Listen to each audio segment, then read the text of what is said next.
I just went for my run, took a shower, and now I've got some Gatorade I'm sipping, so that'll be good. Gatorade.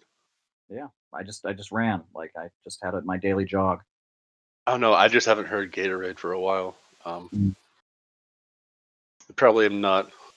Hmm, I don't know many people that are, I guess, living good, healthy lifestyles. Let's see. I'll send out an announcement. We'll get people rolling in here.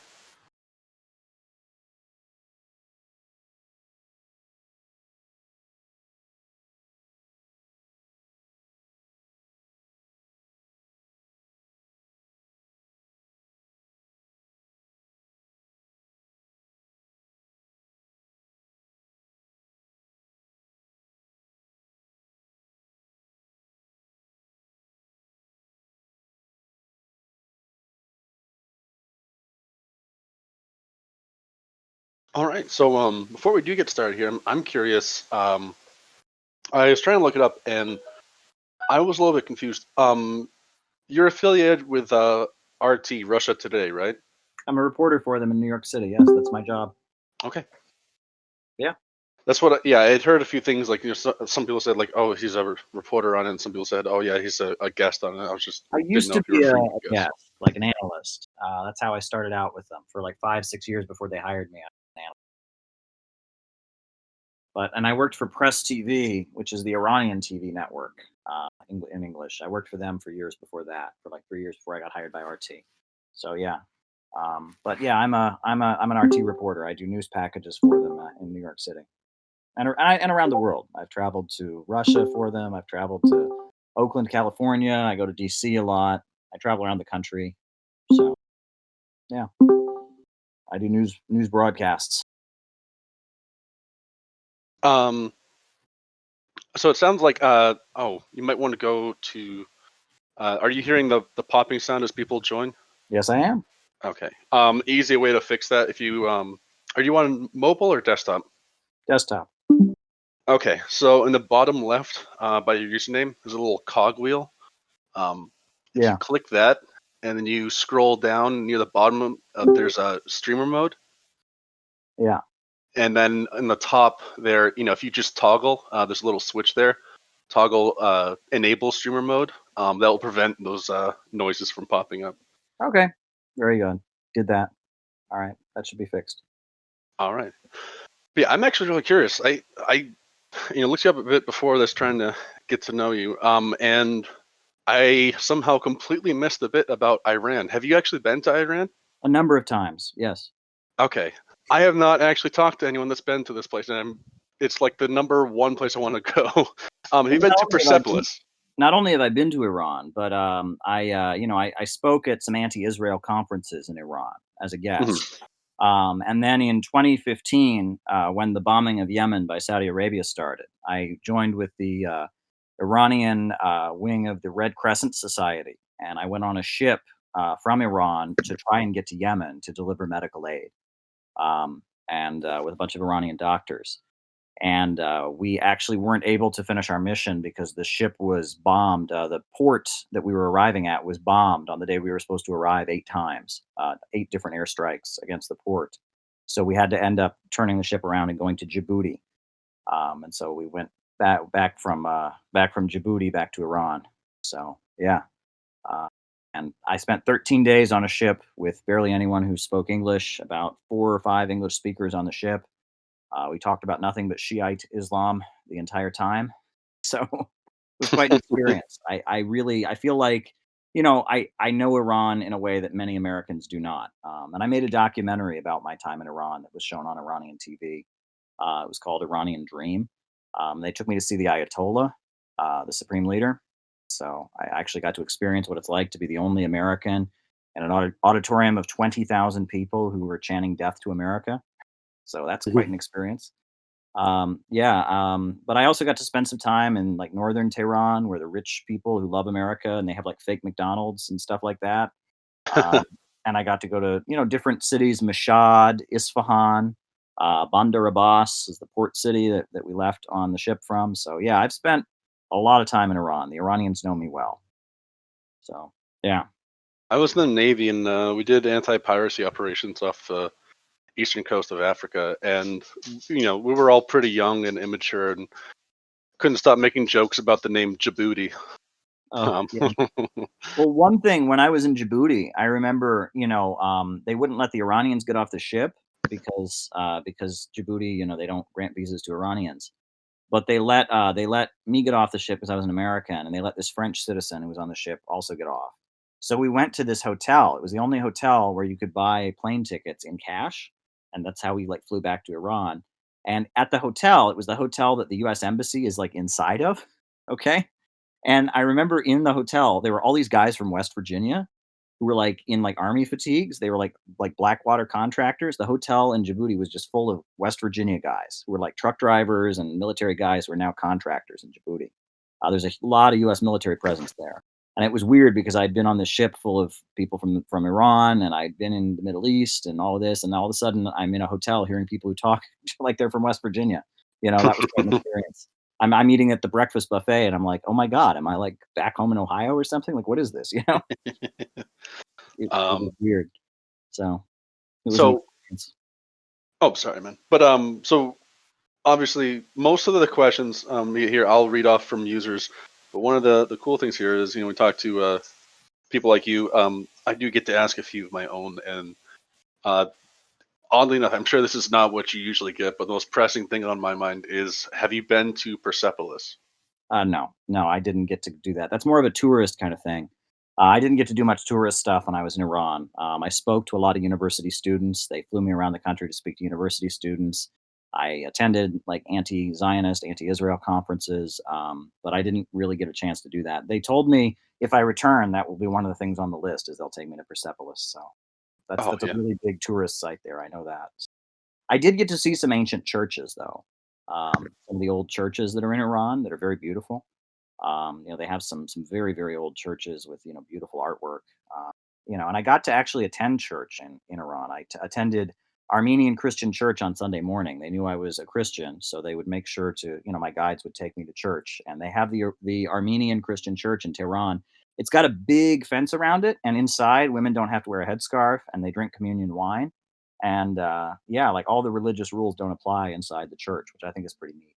Uh, so yeah, I mean, there's a vibrant Armenian Christian community in Iran.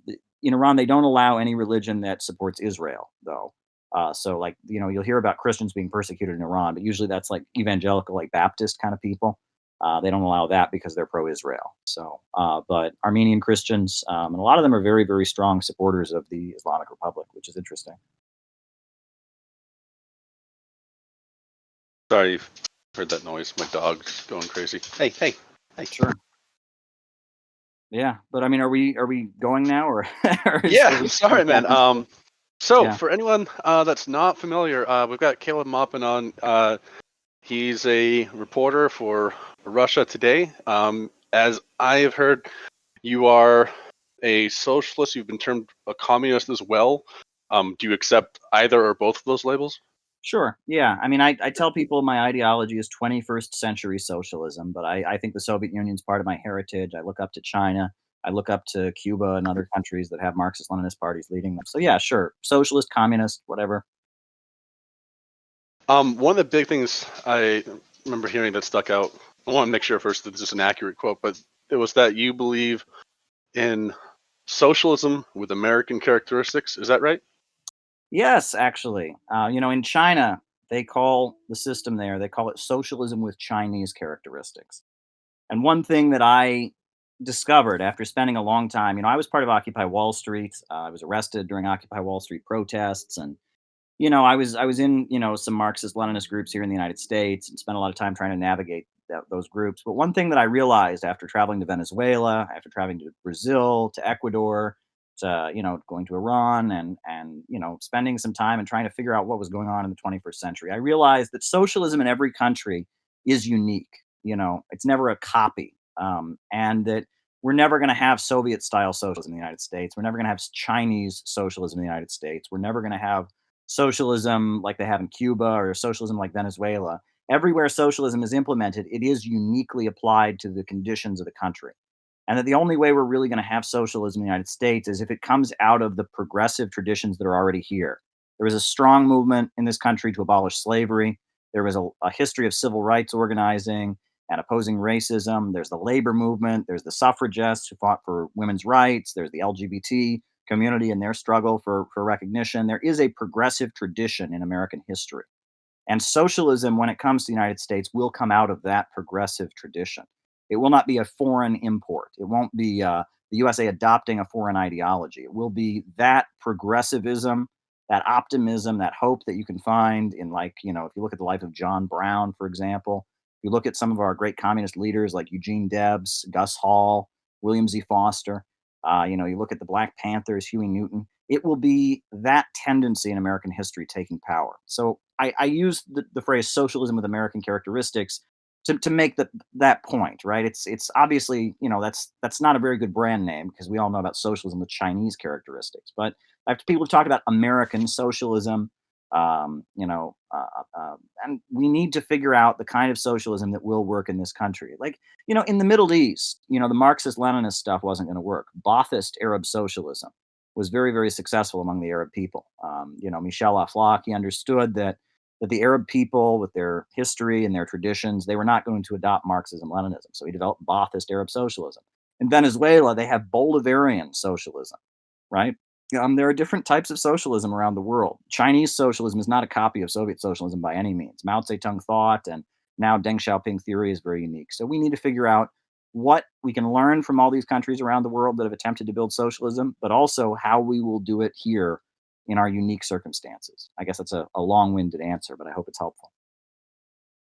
So I'm kind of curious, like, what when you say American characteristics, what are the kind of characteristics, like, I guess, like, the main things that stick out to you that would separate us from other socialisms as you would have us be? Well, I think that here in the United States, we are really an entrepreneurial people. We are a people that believes in get it done. We want to work hard. We want to get rich. We want to achieve things. We want to accomplish things.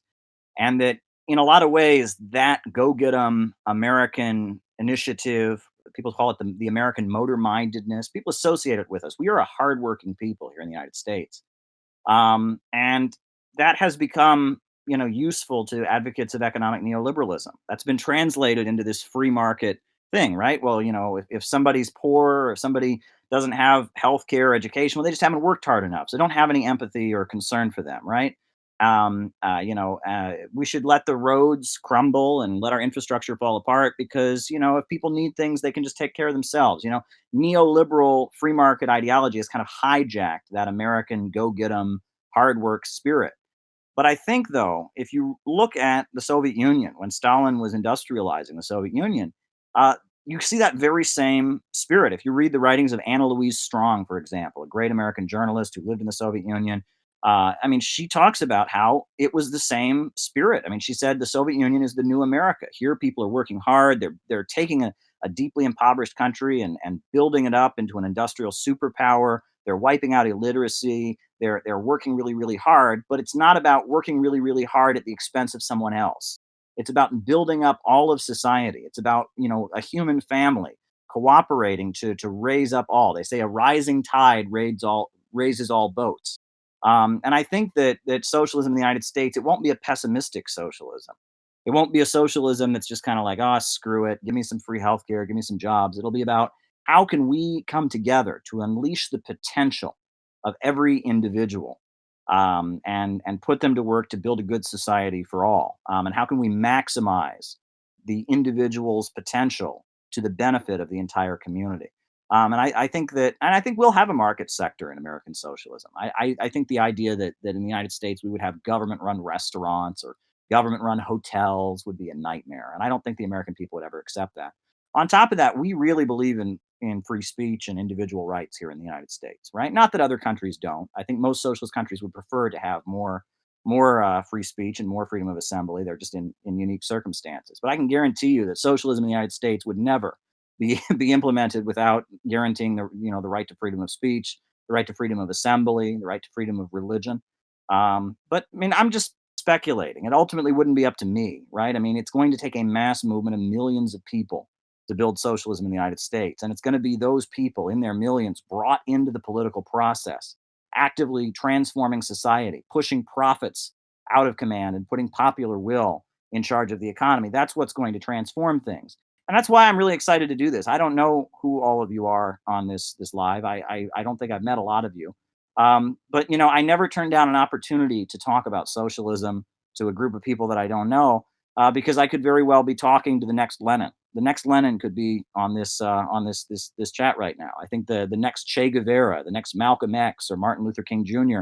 could be listening right now. If I have the opportunity to point somebody who can make great achievements towards socialism, if I can point them in the right direction, that's something that I would not want to turn down the opportunity to do. I believe in us, right? There's so much pessimism in our time. There's so much of an effort to try and tell people, you can't do anything. The future is hopeless. We've got austerity and pessimism coming from the centers of big money right now, right? On the one hand, you've got the free market libertarian approach, cut social spending, the market is the answer, capitalism and profits will solve everything, and individualism above all else.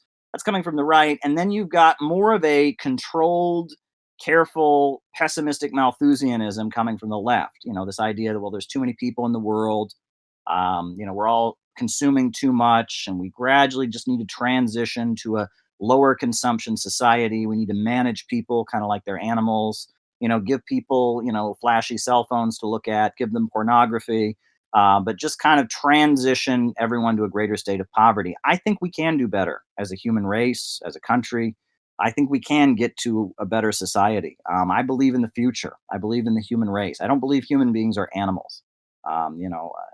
Frederick Engels, the Marxist writer, close associate of Karl Marx, he said that there's a big distinct difference between human beings and animals, which is that animals can only interact with their environment, but human beings are the only species with the ability to make the environment serve them.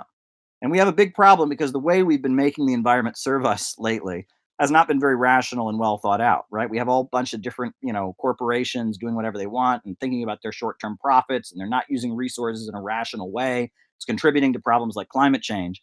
But I think with socialism and with a centrally planned economy, we could use and control our environment in a rational way. We could get to higher fuel sources, get beyond fossil fuels, get to something not windmills and solar panels, but something much more efficient, a higher energy source like nuclear fusion, cold fusion. We could start going into outer space more. We could start, they talk about mining asteroids. We talk about, getting natural resources from the moon like helium-3. I think the human race is full of potential. We are a creative species. We have the ability to invent, and that this pessimism in our age is very, very scary to me. And it's also, I mean, and this may sound right wing, it's also un American, right? I mean, if there's anything about the United States, it's a country that believes in innovation. It believes in the hope for a greater tomorrow. That's why rags to riches kind of stories are so popular in this country, which is, again, very right wing and feeds into the free market logic. But again, it speaks to us as a people. We are a people who believes in human progress, and there is a big effort in these hard economic times to try and erode that, to make us pessimistic, to make us cynical. But I don't think that's who we are as a people. And I think that the human race desperately needs optimistic thinking in our time, and that socialism points the way out of the hopelessness of a system based on profits and selfishness and irrationality.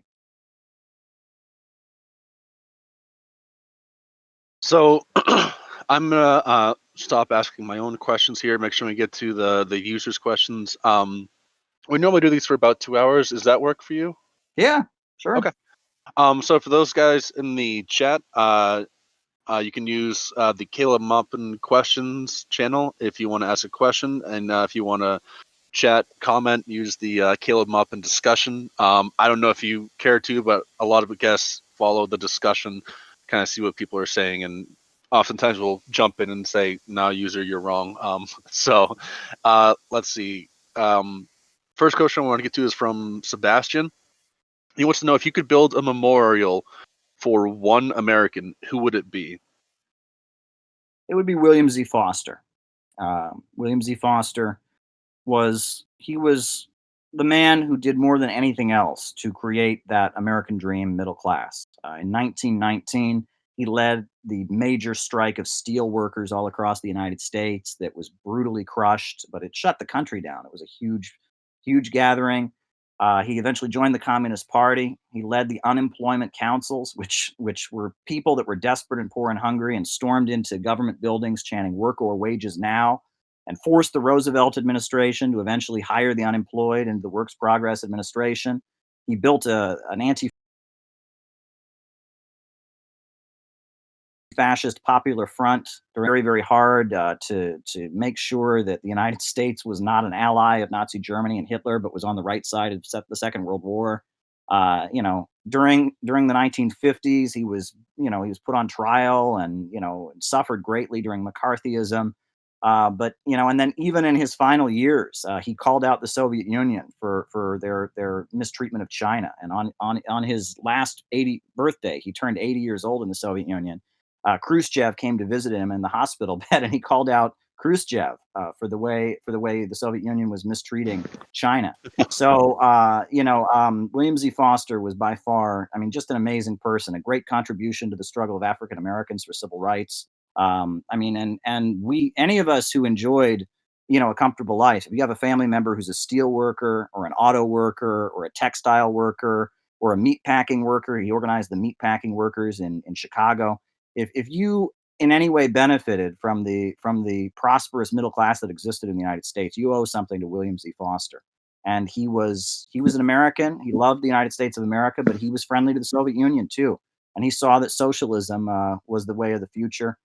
His writing is brilliant. He wrote not only did he write kind of agitational pamphlets explaining socialism, he also wrote 5 history books. He wrote the history of the Communist Party of the United States, the history of the World Trade Union movement, the history of the three internationals, the history of African Americans in the United States, the history of the outline political histories of the Americas, which is a history of North and South America.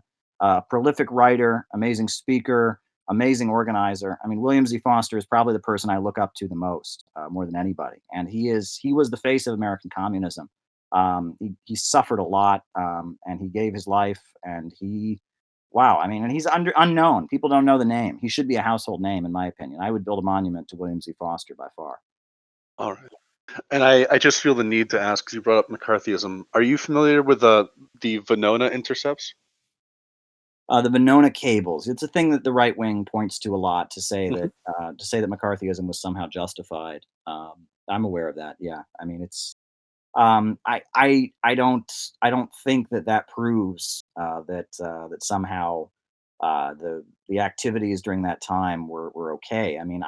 You should talk to some old communists sometime, or maybe a lot of them are dead. But I mean, those were really dark years. The it was a crime to be a member of the Communist Party. You could be thrown in prison for it. I heard stories about at the library during the McCarthy era in a lot of major cities. They would keep all the Marxist books behind the counter at the library. In order to check them out, you had to show your ID, and they'd write your name down and give it to the FBI. Maybe that night the FBI would come to your house a week or two later and say, "Why were you looking at those Marxist books? Are you a subversive? Are you tied to subversive organizations?" Those were not good times at all. McCarthyism was particularly dark. A lot of people don't know that in 1951 they passed the McCarran Internal Security Act. It's funny because the Alex Jones and people like that talk about it now. You get some like crazy folks that'll talk about it from the Tea Party and stuff. But if you read the McCarran Internal Security Act of 1951, it declares basically a list of Americans. It gives the Justice Department the ability to create a list of Americans who would be put in concentration camps if a national emergency were declared. Read about it. Now, it's been overturned by the courts, obviously, but they were prepared if there was some kind of crisis to round up communists and socialists in the United States and put them in prison camps. Right? We were prepared to do things that remind everyone of Nazi Germany. So, I mean, McCarthyism was not a good time. It was a booming economy in the United States for sure. And on top of that, around the world, it was, coming out of the Second World War, the communists had been anti-fascist fighters, right? In Italy, in France, and all kinds of European countries, the Communist Party was surging because they were the anti-fascist fighters, number one. And in China, they had come to power in 1949. You had in the Korean Peninsula, where the Korean War happened, and the United States was handed a humiliating defeat. And You had the civil rights movement getting going because the Soviet Union had been an ally and friend of African Americans for so long, and and the United States basically was seeing the Soviet Union humiliated around the world. There was the incident with Emmett Till, a young African American man who was lynched. Um, and the photograph of his mutilated body, the Soviet Union sent that photograph all over the world and said, "This is the USA. They say they believe in democracy. Look what they do to African Americans." And that forced the United States to start addressing the issue of Jim Crow segregation. So, I mean, in around the world, the 1950s was a time of great optimism. But McCarthyism in the United States, it was a lot like the Spanish Inquisition. While all over Europe, you had the Reformation, and people questioning the Catholic Church. In Spain, which was a stronghold of the Catholic Church, you had this brutal repressive crackdown. Well, in the 1950s, all over the world, socialism was on the rise. People in the colonized countries were breaking their chains. You had all this rebellion and progress around the world. So in the United States, which was a stronghold of capitalism, you had this crackdown. It was a lot like the Spanish Inquisition. That's what I think of McCarthyism. So our next question is from Seesaw. He wants to know, should public transport be free? And to, I guess, color the question, he wants to point out that people praise China for its high-speed rail network. However, it's not accessible for a lot of the population, and many have to take slower, crowded trains, while the higher speed trains seem sparsely filled.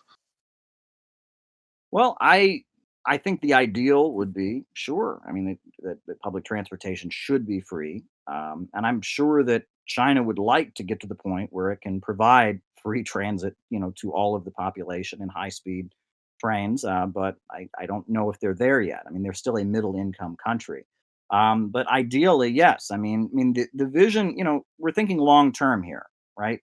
Ideally, the goal is not only a society where there's full employment, where everyone has what they need, where we have a planned economy. The vision is even higher than that. I mean, Marxists and socialists are striving for that ultimate ideal of communism, of a stateless, classless world based on so much material abundance that people can kind of just do what they want to do and take what they need or take what they want. But that's based on such a high level of technology advancing, such a high level of abundance, such little human labor being required. Um, China used to be the sick man of Asia, one of the poorest countries in the world. Today, it's the second largest economy in the world. I mean, it's raised 800 million people out of poverty, but it's on a road, right? Just like all the socialist countries, just like the whole world, right? There's no set ideal, but yeah, I mean, public transportation in this country is a national embarrassment. I'm in New York City, which is the capital of capitalism, right? Wall Street is here. I mean, you should see our subways here, right? They smell like urine. They break down. They're a mess, right? Compare the subways of New York City, right? That are the best in any city in the United States. I mean, they're far better than D.C., far better than Cleveland. But at the same time, they're a disaster. Students from China, students from Russia, students from Denmark and Sweden, students from Britain come here, and they can't believe how bad our public transportation is. Why is it so bad? Well, because it's collective, it's public property, but it's not really public property. That's even the funniest thing. A lot of people don't know that here in the United States, the MTA, the Metropolitan Transit Authority, is not public. It's actually what you call a public beneficent corporation, meaning it's a private company run for profit, that has kind of a state monopoly. It's been privatized essentially, and it's a ripoff. And the MTA board is people tied in with big banks who kind of ripped off the public. We get awful service. Banks make money off of it. The taxpayer gets ripped off. We get ripped off when we pay for it. Yeah, I mean, look at our public transportation system in the United States. It's deeply, deeply embarrassing. And it feeds into the car culture where everyone has to have their individual car, and that's great for big oil companies. It feeds into this individualism and free market. But yeah, I mean, public transportation is a very, very good thing, and China has done a great job building it around the world. Maybe they could do a better job, increasing their population's access to it. That seems to be what the person asking the question was alluding to. Maybe they're right. There's plenty to criticize. I don't believe in blind apologism for anybody. There's always room to criticize. All right. Next question is from the legit runner. He asks, if I said the cornerstone of capitalism is free labor, how far would you agree or disagree? Hmm. So the question is, he said the cornerstone of capitalism is free labor. How far would you agree or disagree? Correct. I'm trying to think exactly what he's getting at there. I mean, it's interesting. The phrase free labor brings to mind the Republican Party. You know, when the Republican Party began, its slogan Hmm. was free land, free labor, free men. And free labor meaning not slave labor, right? Like it was an opposition to slavery. Well, I mean, in the United States, right? We have, your ability to work, right? You have a contract with your employer. You can quit your job at any time. A lot of socialist countries they have that too, though. I mean, people there's a private sector, there's a market sector. And I think, I mean, under feudalism, you started to see some of that even as well, right? I mean, you still had, the feudal, the serfs and the landlords, but there started to be more of a layer of people tied in with the mercantile classes and the traders who were starting to go from employer to employer. So I don't think that's the essence of what capitalism is, but I can see why you might identify capitalism with the free agent laborer. I can kind of see what they're getting at, but I don't think that's the essence of capitalism. I don't think it's the cornerstone of capitalism, but it's part of capitalism. I can see that. Our next question here. So, have you heard of Vosh? I mean, I know you have. We had him on recently for a debate about feminism, and CEO of communism wants to know if you could talk about your recent disagreement or argument with Vosh. Sure. It's quite simple. Vosh says that quote unquote tankies, right? And I don't know if everyone's here is part of the little leftist enclave where everyone knows these terms, but a slur. If you're a socialist or a communist or an anarchist in the United States, the understanding is you can do that. You can believe in those ideas. You just have to denounce every country that's ever built socialism, right? I mean, it's like, okay, yeah, you can say you're a socialist. Don't defend the Soviet Union. Don't defend Cuba. Don't defend Vietnam. Don't defend, China. As long as you denounce every country that's ever built socialism, you just think socialism is a nice idea. It's acceptable.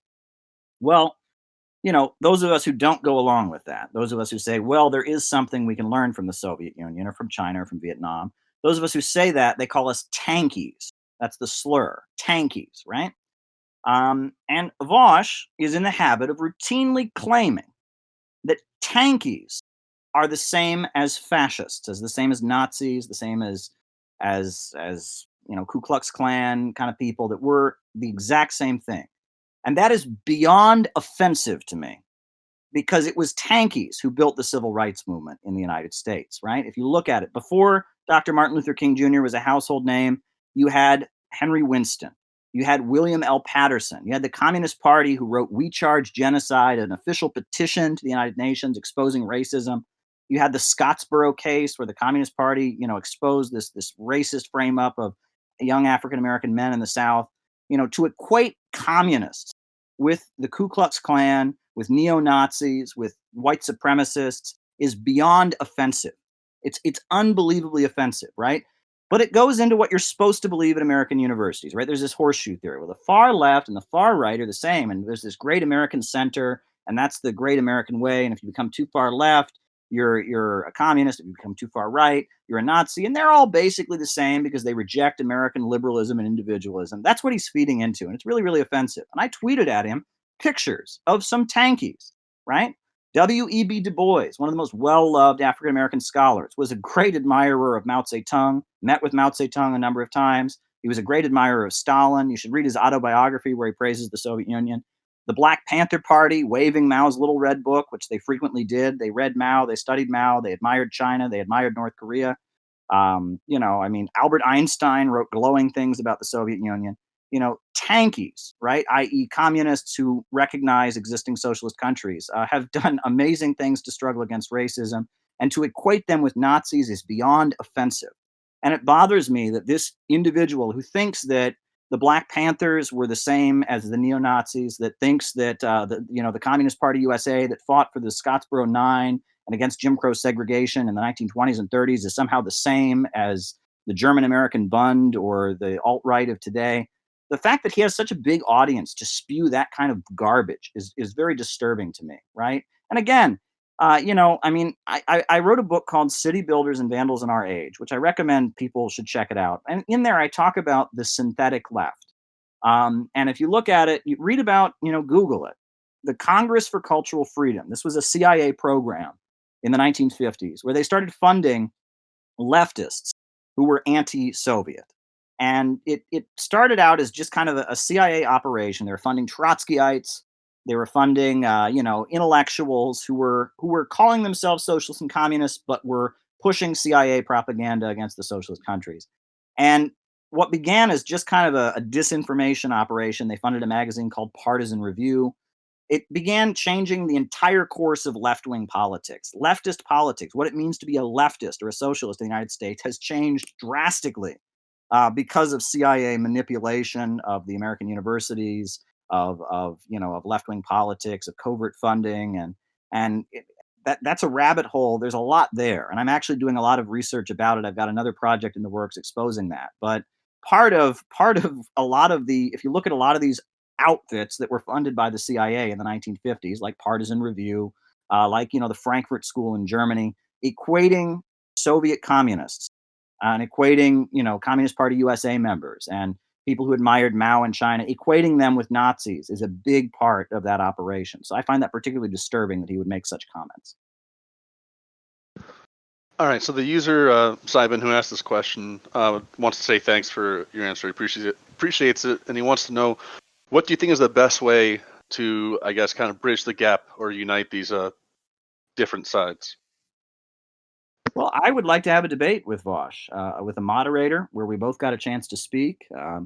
He says, "Oh, I can call into his program and he'll shout me down, interrupt me, and insult me." But no, I mean, I would be for having a real debate where he gets equal time with me, a moderator, make sure no one's interrupting anybody else. I would love to engage with him. And the thing is, I don't, most of what he says, criticizing capitalism, criticizing the alt right, opposing racism, for the rights of women, for the rights of LGBT people, I don't have a problem with any of that. I agree with most of it. And I think his audience are great people, and I think he's a great guy who has good intentions, but he admits himself he's not very educated on these kind of things. He's very new to all of this. So I think rather than calling people fascists and Nazis, he should engage with tankies. He should engage with us and see what maybe we know something he doesn't know. Maybe we have some good points to make. All right. So next question is from DMMRX left arrow 80105 right arrow star. I think that's real important to know. They want to know, what would be your message to someone who considers themselves conservative? Well, in a way, I think communists and Marxists are the most conservative people you've ever met. Right? We believe that people shouldn't have instability in their lives. They shouldn't be afraid of not having a job, not having health care. People should be able to have a family and take care of that family and always know that their kids will have food and that they'll have housing. Communists want stability in society. They want the economy to not be irrational and just whatever's profitable, but they want it to be organized to serve public good. And a big part of conservatism is a belief that the individual has an obligation to society, not just that the society has an obligation to individuals, right? People should be able to have jobs and education and healthcare, but also that people have a responsibility to the society, that people should get educated so they can go out and build a better country. And that's a big part of conservatism. That John F. Kennedy, he wasn't a conservative by any means, he was a liberal, but he said, don't ask what your country can do for you, but what you can do for your country. And old style conservatives liked that, right? It was Ayn Rand, it was William F. Buckley, people like in what the new right, the neocons, they didn't approve of that. But old style conservatives heard John F. Kennedy say that, and they said that's great. And that there are a lot of conservative values in socialism, right? I mean, the idea that we should have a community in the country, that we should feel an obligation to each other in our neighborhoods and our families and all of that. That's deeply conservative. I think it's also very communist. So I hope that answers the question. All right. Our next question comes from Tripod. Are you? Oh, I'm sorry. Actually, we've got one we're doing ahead of that. 1 second, Tripod. Rap Manaj is next. Rap Manaj, are you there? Yeah, can you guys hear me? Yep. Oh, hey Caleb, thanks for doing this. So I've been following you from about 2006, and so I'm wondering, from your time at Baldwin College to your time with Adam Glantz and Cleveland Fist to the present, what are the major lessons you have learned? What are a few of your greatest achievements and greatest setbacks, and how have you kept yourself grounded when you've achieved your success? And how have you picking yourself up after a setback? Wow. Okay. Um, well, that's fun that you're asking about when I was in Cleveland. When I was in Cleveland, I was an activist. I remember I was involved in there was a walkout at a high school in Cleveland, and I heard about it on Facebook. And me and my roommate, we actually went to go to the walkout, and the police beat up two young African American women who had been protesting. And I filmed it with my camera, and one of them was acquitted in juvenile court because they'd charged her with assaulting the police, but my video proved that that was not the case. The police had assaulted her. And I was involved in some struggles there. And yeah, I mean, I was in college. I didn't particularly like college, honestly. If I could do it again, I would go to a different school someplace. But I was part of Occupy Wall Street, and if I've learned anything, and I spent a lot of time in Iran, and I've been to Russia, and I've traveled Latin America extensively, and spent a long time, trying to build some of the Marxist groups here in the United States. If I've learned anything, it's that the world is constantly changing, and that most people around the world are good, and I think that people lose sight of that. But I think most people in the world are good. They want to take care of their family. They want to help other people. They have compassion.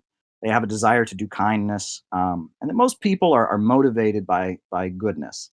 And that if we, as socialists and Marxists, want to try and build socialism, we need to appeal to the goodness in people, and we need to not appeal to people's jealousy. We need to not appeal to people's desire for revenge or chaos. We need to not appeal to people's anger and their rage, but we instead need to appeal to the goodness in people. That's my book, City Builders and Vandals in Our Age. I talk about what I call the city building tendency, and I go back to Athens, and I talk about Socrates. I talk about Confucius. I talk about Julius Caesar and his efforts to try and reform the Roman Empire, and that socialism is the constructive side of the human race. And that one of the things that disturbs me is I feel like the left, in a lot of cases, does try to appeal to negative emotions, to negative, destructive impulses that people have. And I think that's a mistake. And I think that's what I've learned over the course of those years. Thanks for asking. Yep, no, thank you. I did see, like, I think it's your 2006, 2007 debate at Baldwin I think it was like a debate with a capitalist, and Hmm. that was sort of the first events I ever saw of you. Well, it was fun. I'll tell you, on my campus, we would have I was always trying to arrange different socialist events with different socialist speakers. No event ever got that big of an attendance as that event. When a guy who was ahead of his fraternity, I'd been writing articles for the campus newspaper, about socialism. And so this guy who was in a fraternity, he started writing articles to rebut my articles. And so I went to him. His name was Tim Davey.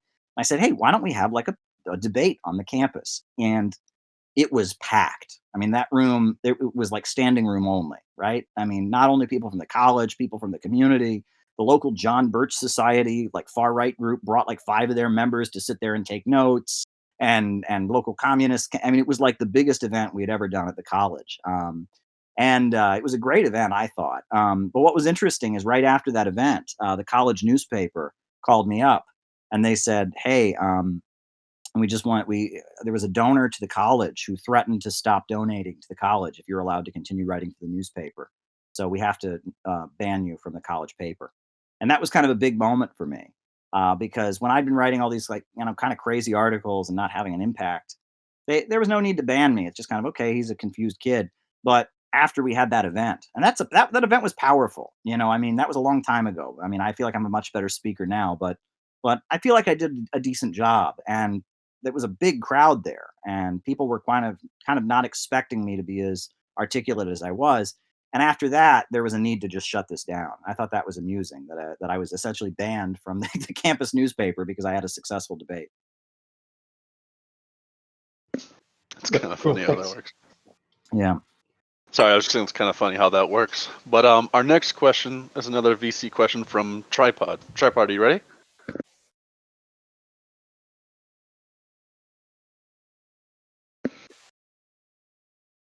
Okay. Well, if he's not ready, we can go on to our next one here then. Sorry.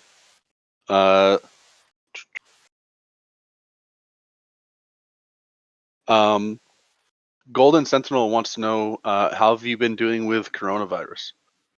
Well, it's been frustrating for me. I'm a go get 'em kind of guy. April 18th, I was supposed to have the launch conference for my think tank I'm forming called the Center for Political Innovation. We had rented a very nice hotel just across the river in New Jersey, but yeah, the pandemic kind of shut that down. But so I'm a little frustrated. I mean, I'm doing my reporting from home. I'm doing my RT reports. I sit in front of my bookshelf on Skype, and I'm doing a lot of writing. I'm making a point of going and jogging every day to get outside to kind of work up a sweat, so I don't just have cabin fever. But it's frustrating, and the worst part is not being able to be around other people. I mean, my wife is here. Thank goodness I'm married, and my wife and I we're really bonding. It's really great, to have so much time together. But at the same time, I mean, it's unfortunate, to be able to get up and go and see your coworkers, to go sit in a restaurant. I love to read in restaurants. That's what I miss probably the most is going to a restaurant with a nice book, ordering some food, reading my book while I drink some Diet Coke. Can't do that. So that's a little bit frustrating. But I'm just trying to make the most of it, trying to be productive. I'm a go, go, go kind of guy. Anyone who's ever been my roommate has been a little bit frustrated by it because I never rest. I'm just kind of they say I'm a type A personality. I just kind of go, go, go. So for me to be a go, go, go kind of guy and just kind of be stuck at home, is a little bit frustrating, but I'm just trying to make the most of it and accomplish things while I do it. All right. So, Tripod, you got that fixed? Yep. Can you hear me now? Yep. All right, cool. So I'm going to combine my questions now. I don't know if you heard that before. So firstly was what is, I mean, you can answer these together however you feel is best. What's your thoughts of Vladimir Putin's rule of Russia? And secondly, do you think that Vladimir Lenin's definition of imperialism applies to modern Russia? Okay. Well, first of all, Vladimir Putin, his achievement in Russia was saving the economy from the free market disaster of the 1990s. After the fall of the Soviet Union, the United States worked very, very hard to meddle in Russia's elections to get Boris Yeltsin elected. And Boris Yeltsin proceeded to sell off the country to the highest bidder. And it was an economic disaster. Russia had a big free market experiment during the 1990s, and it resulted in huge rates of unemployment, 20 to 30%. Most of the country's factories closed down their doors. The farming industry crashed, and they started having to import all their food from the United States.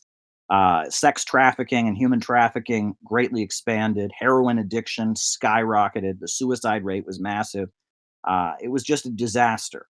And of course, during that time, the United States government loved Russia because, hey, they're our ally and they're letting the country be looted. And in fact, there was one of the leading anti-Putin lobbyists in Washington D.C. is a guy named Bill Browder, and he was there. He was there working with Hermitage Capital Management and which he was tied in with British Petroleum, and they were looting Russia and just making the place a mess. Well, the rise of Vladimir Putin was a response to that. And basically, Putin wrote a dissertation, an academic dissertation, arguing that the way to save Russia's economy was to create two giant, state-controlled mega corporations. And he wrote, I mean, you can read his academic dissertation. He referred to these corporations. He referred to them as national champions, and he built them. And when he got into office, he put his dissertation into effect, and he created Gazprom and Rosneft. Gazprom is a natural gas company run by the Russian government, and Rosneft is an oil company run by the Russian government. And they sell energy. They're in the energy market. They have energy corporations. And they use the proceeds to subsidize the economy. And it was with Putin's reforms that Russia was able to get out of the absolute nightmare of the 1990s. Poverty has decreased significantly. The wages of workers have significantly increased. They've regained their industrial output. They're now producing more than they were in the 80s. And they've now had a farming boom now in Russia. The Russian government has subsidized the creation of all kinds of farmland. And there's actually a lot of new land because of global warming in the Far East. It's now parts of Russia where it wasn't easy to farm before, and now we have farming, expanding, and Russia is having amazing harvests. And Putin has saved Russia's economy in many, many ways. And that Lenin's definition of imperialism. Now, this is the second question. Lenin's definition of imperialism is a system where you have monopolies of Western, or I shouldn't say Western, right? I guess according to Lenin, he didn't specify the geography, but it's when you have giant cartels and monopolies that are dominating the economies of the world. And they're dominating the economies of the world and they're holding back economic development. They're keeping developing countries as kind of spheres of influence or captive markets. And if you look at what Russia is doing in the countries that it trades with, it's not doing that at all. It's doing the opposite. With the Eurasian Economic Union, they're subsidizing and they're building up. People talk about how Russia is working with Syria to develop their oil and gas resources. Well, they're not trying to put the Syrian oil and gas companies out of business. They're partnering with them, helping the Syrian gas companies and expand. And if you look at, I've been to Crimea, and if you look at Crimea, Crimea is not being looted economically. It's booming. The Russian government has invested so much money into building bridges and funding technology and funding research. And I went to the Yalta Economic Forum. You wouldn't believe the amount of investment and efforts to help people in Crimea start their own small businesses. Russia wants to make Crimea more prosperous. This notion that Russia is imperialist, it's not imperialist in the sense that Lenin spoke about at all. Imperialism is about keeping the world poor so that bankers can stay rich in the home country, and that's not what Russia is doing. In fact, Russia is spending a lot of its own money and resources to try and develop and stabilize the country it trades with. So it's a completely different economic relationship.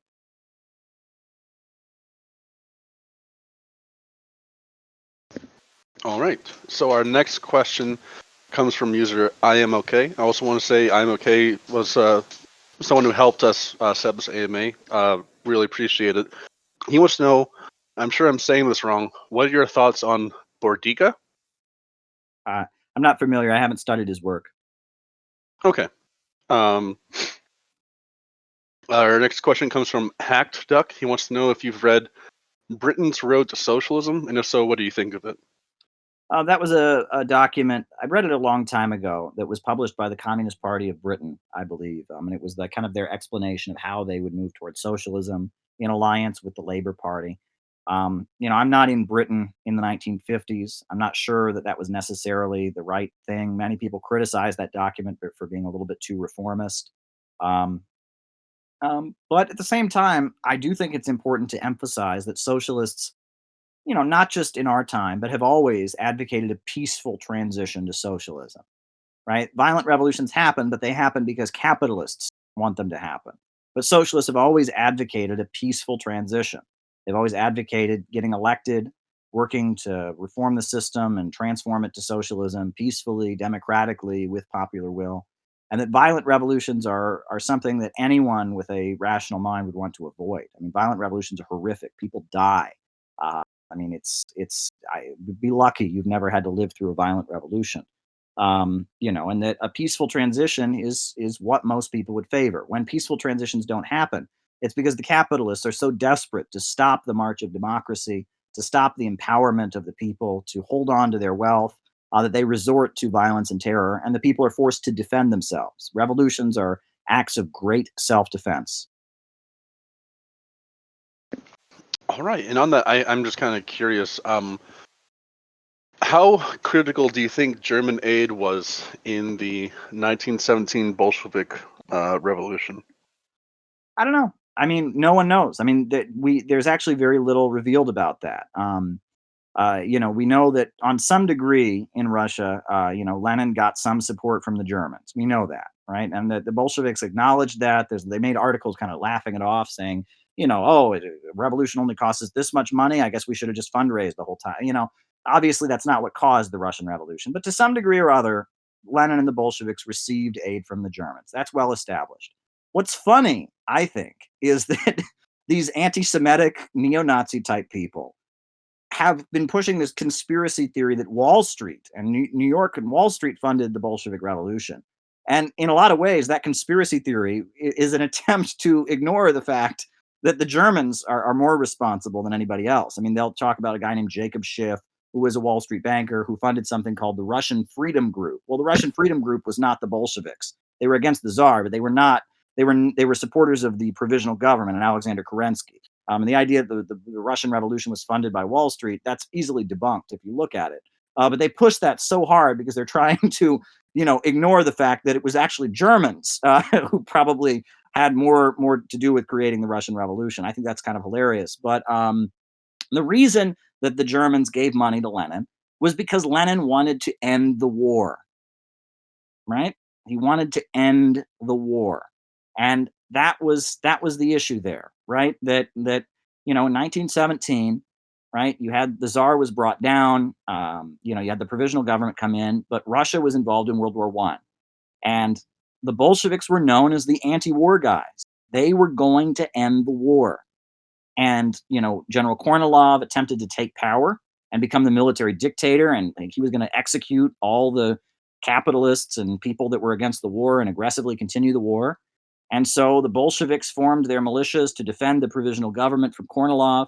They beat back Kornilov's reaction, and at that point, their armed groups that they built to defend themselves and defend their organizations were so big that they declared the Soviets or the workers' councils to be the new government. The Bolsheviks were the anti-war guys. They wanted to end the war. And what's ironic is that Trotsky, after the Bolsheviks took power, they then had to sign the Treaty of Brest-Litovsk, right, which was the treaty that ended World War I. And they sent Trotsky to go and sign the treaty, and Trotsky wouldn't do it. And Lenin was furious with Trotsky because Trotsky said, well, now that we've taken power, we're going to continue fighting World War I on a revolutionary basis. And Lenin said to Trotsky, no, the people brought us to power because we said we would end the war, and we have to end the war. And they ended World War I. And they were forced to give up a lot of territory. Russia lost a lot of territory at the Treaty of Brest-Litovsk. But they had to fulfill their promise. The people had brought them to power on the promise they would end World War I, and they fulfilled that promise. All right, our next question is from Andy. He says that he's heard you mention the Workers' Party of Belgium and their electoral success in recent years. He wants to know if you could talk more about them and why you think they're making political gains. Well, I have had the honor of meeting with members of the Workers' Party of Belgium at international conferences that I've gone to, the communist international gatherings and such. And they're a communist party that is what you could call anti-revisionist.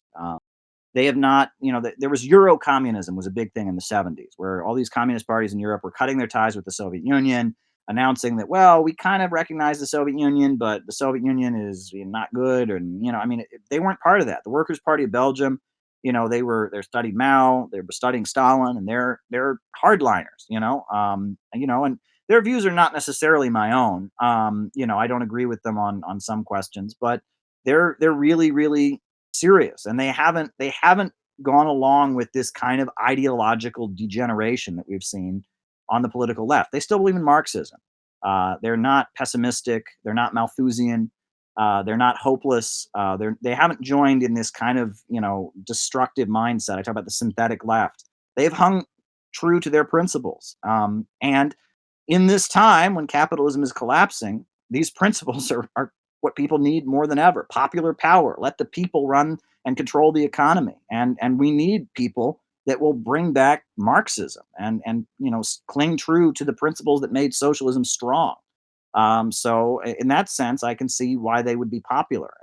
What's interesting about them is that, they are one of the biggest leftist groups in Belgium. You would think that there'd be a more moderate social democratic party that would be far bigger or something, but the Workers' Party of Belgium is quite a major political force, very pro-Palestine, very anti-imperialist, they they have a long history, with fighting for the people of the Congo. The Congo was colonized by Belgium, and so they were very involved in anti-colonial struggles. I have admiration for the work that they do. All right, our next question is from Northern Gentleman. He wants to know, within Your political and philosophical understanding, what's the best way forward for Scandinavian countries? Well, in the United States, a lot of people think that the Scandinavian countries are already socialist. And I would argue that they're not. They're capitalist countries with a very big welfare state. They provide a lot of services to their people. That's great. I'm for all those welfare programs. I'm not for rolling them back.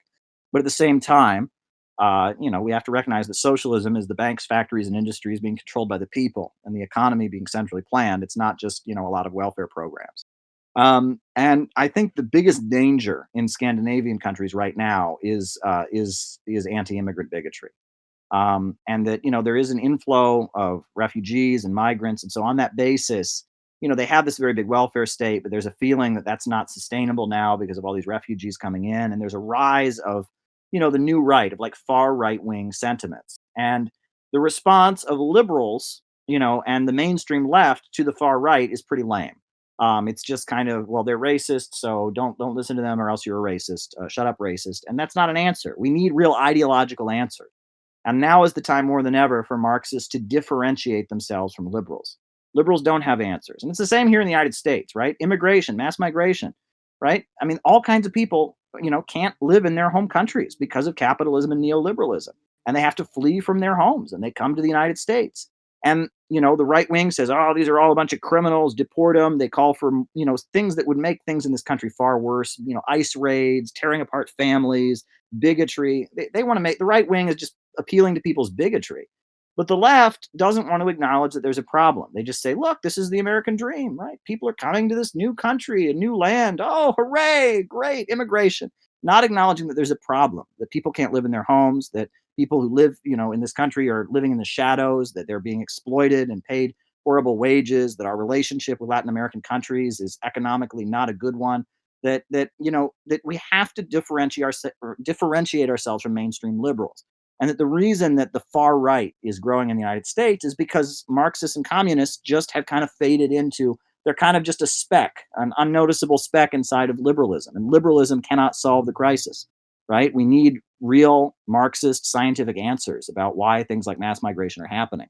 And I think that's an even bigger issue in the Scandinavian countries than it is in the United States, even though it's pretty big here. So I think that if I were over there, I would be focusing on how can we give real answers to the workers and not just kind of dissolve into liberalism. How can we explain the problems of our current time in a way that makes clear we're not, liberals, we're not just advocates of the status quo, that we have real answers.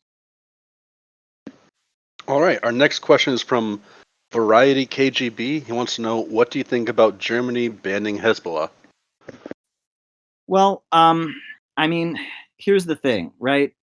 The Shia community has been very, very ruthlessly oppressed and mistreated. That goes on here in the United States. That goes on all across the world.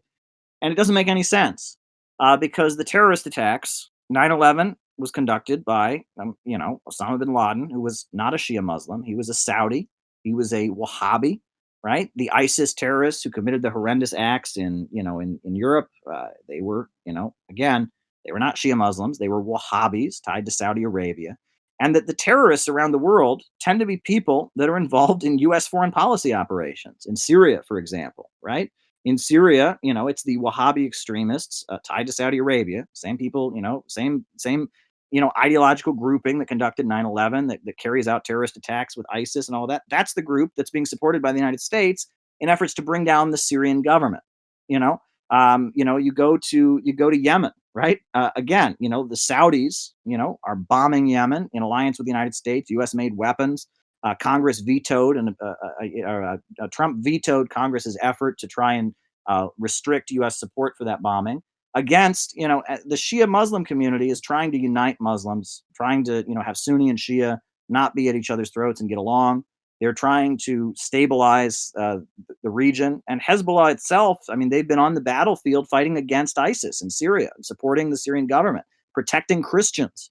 And that's the aim of the forces trying to bring down the Syrian government is to establish a government for Sunni Muslims only, and they want to exterminate the Alawites, which are a religious group in Syria. They want to forcibly expel the Christians from Syria.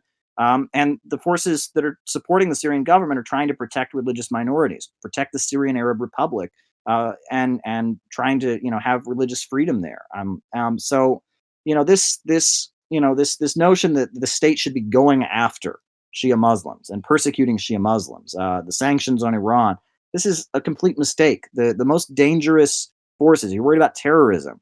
Are the ones tied to Saudi Arabia, are the ones involved in U.S. regime change operations in Libya and in Syria. Those are the dangerous forces. And I don't understand why we're going after the enemies of the terrorists, not going after the terrorists. But that applies to the whole war on terror. The invasion of Iraq. Saddam Hussein was an enemy of Al Qaeda. The USA overthrew him. Now Al Qaeda is, and those kind of forces, ISIS, have set up shop in Iraq. Right? Gaddafi was an enemy of Al Qaeda. He even offered to torture people for the U.S. government to fight Al Qaeda. Now he's been overthrown. Al Qaeda, ISIS have all set up shop in Libya, right? Bashar Assad, enemy of Al Qaeda. Well, now we've fomented civil war. Al Qaeda, Al Nusra groups are all.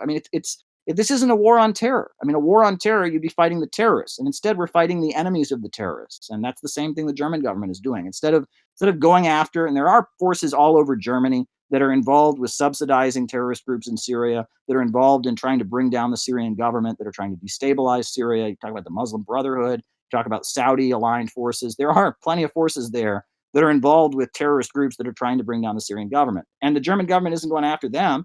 It's actively supporting them as part of the effort to bring down the Syrian government. Instead, it's going after Shia Muslims, alleging that they may have some tie to groups in Lebanon.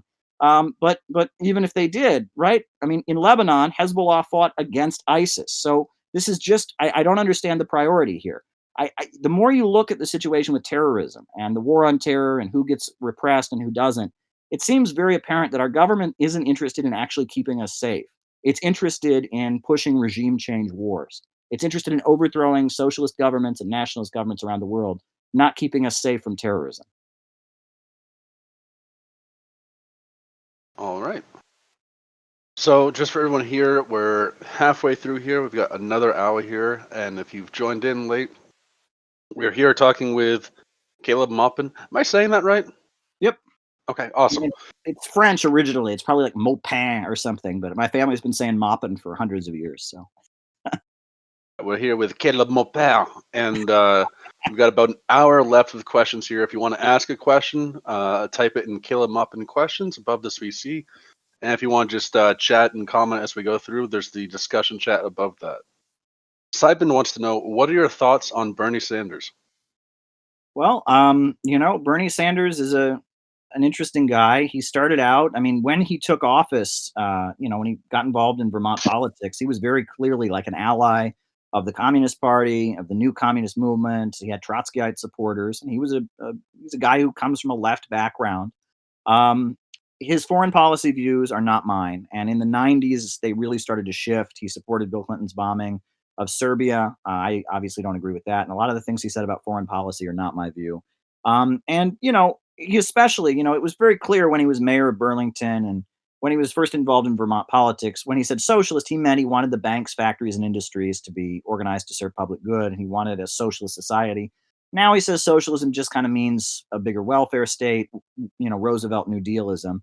But he comes out of the movement, and that became very apparent. And the fact that when it looked like he might get the nomination, the media went into overdrive, playing up, good things he said about Fidel Castro and the Sandinistas.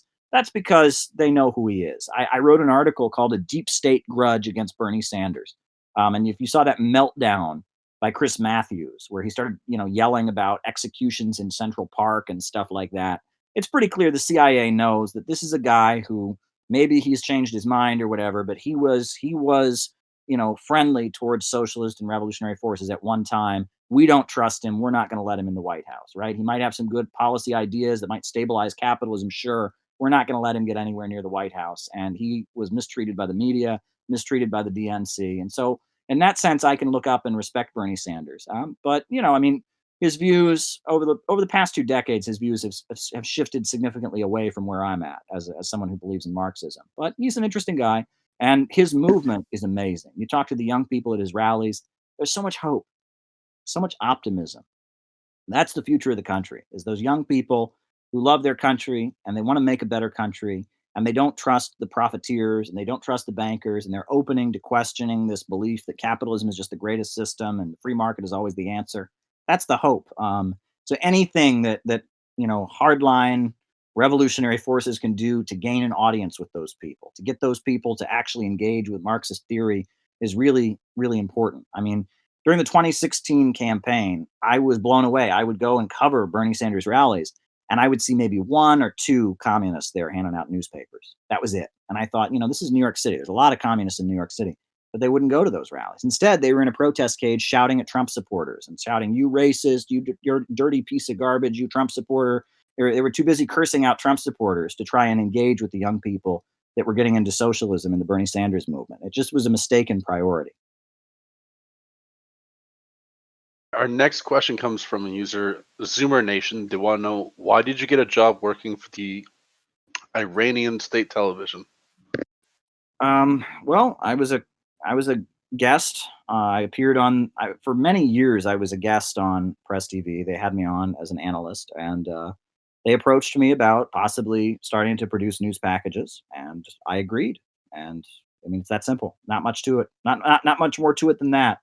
It was just I had been doing a lot of interviews with them, and I was familiar with the people who'd been making TV news packages, and they wanted to hire somebody to make some news packages. I wasn't really hired by them because that doesn't work with the sanctions. It was like I was kind of like it was like freelance work, kind of like I would produce news packages and then bill them for them and then eventually get paid. But yeah, I mean, it was a good job. It was very difficult.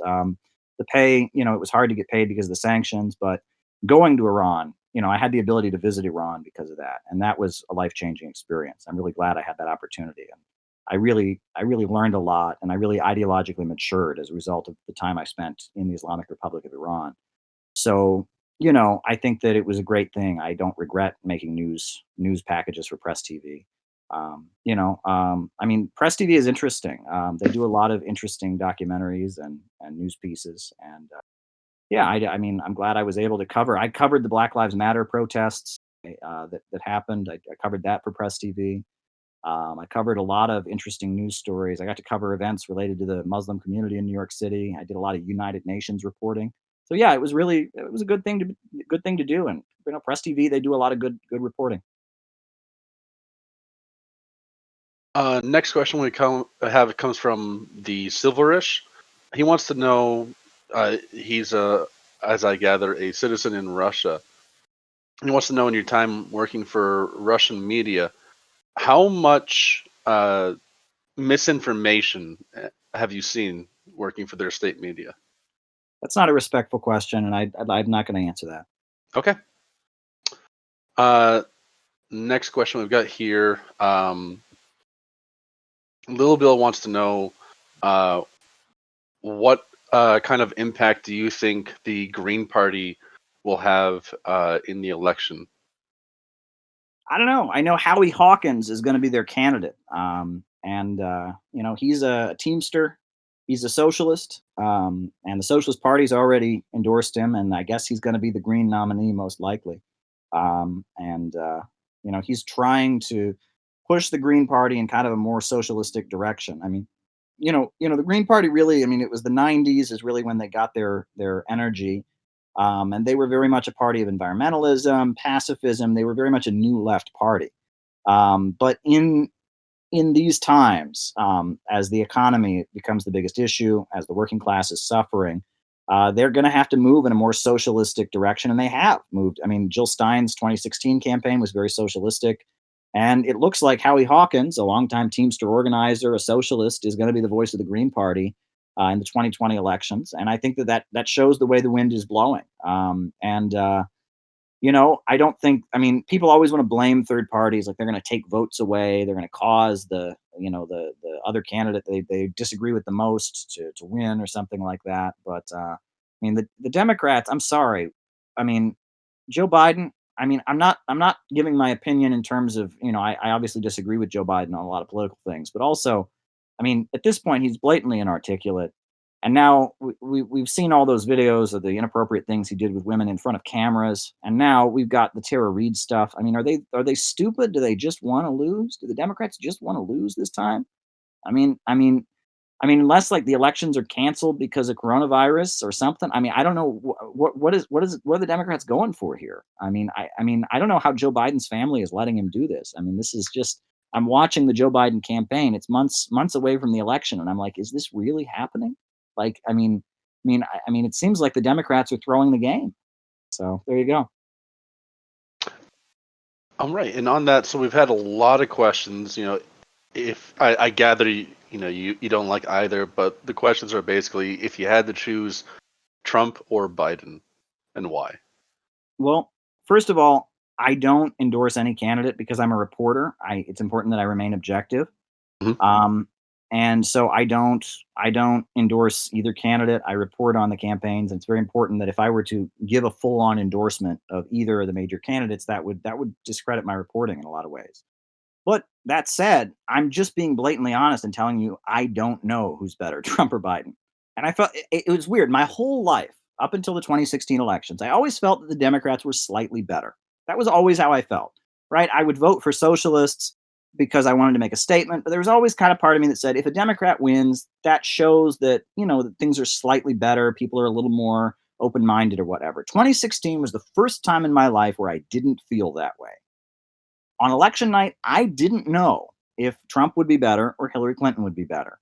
Whenever Trump started talking about immigration or Islam, I was like, this guy is disgusting. But whenever Trump started talking about foreign policy, it seemed like a breath of fresh air. Like, finally, someone's talking about why these wars are bad, why our intervention in Syria isn't necessary. Trump said a lot of good stuff on the campaign trail about foreign policy.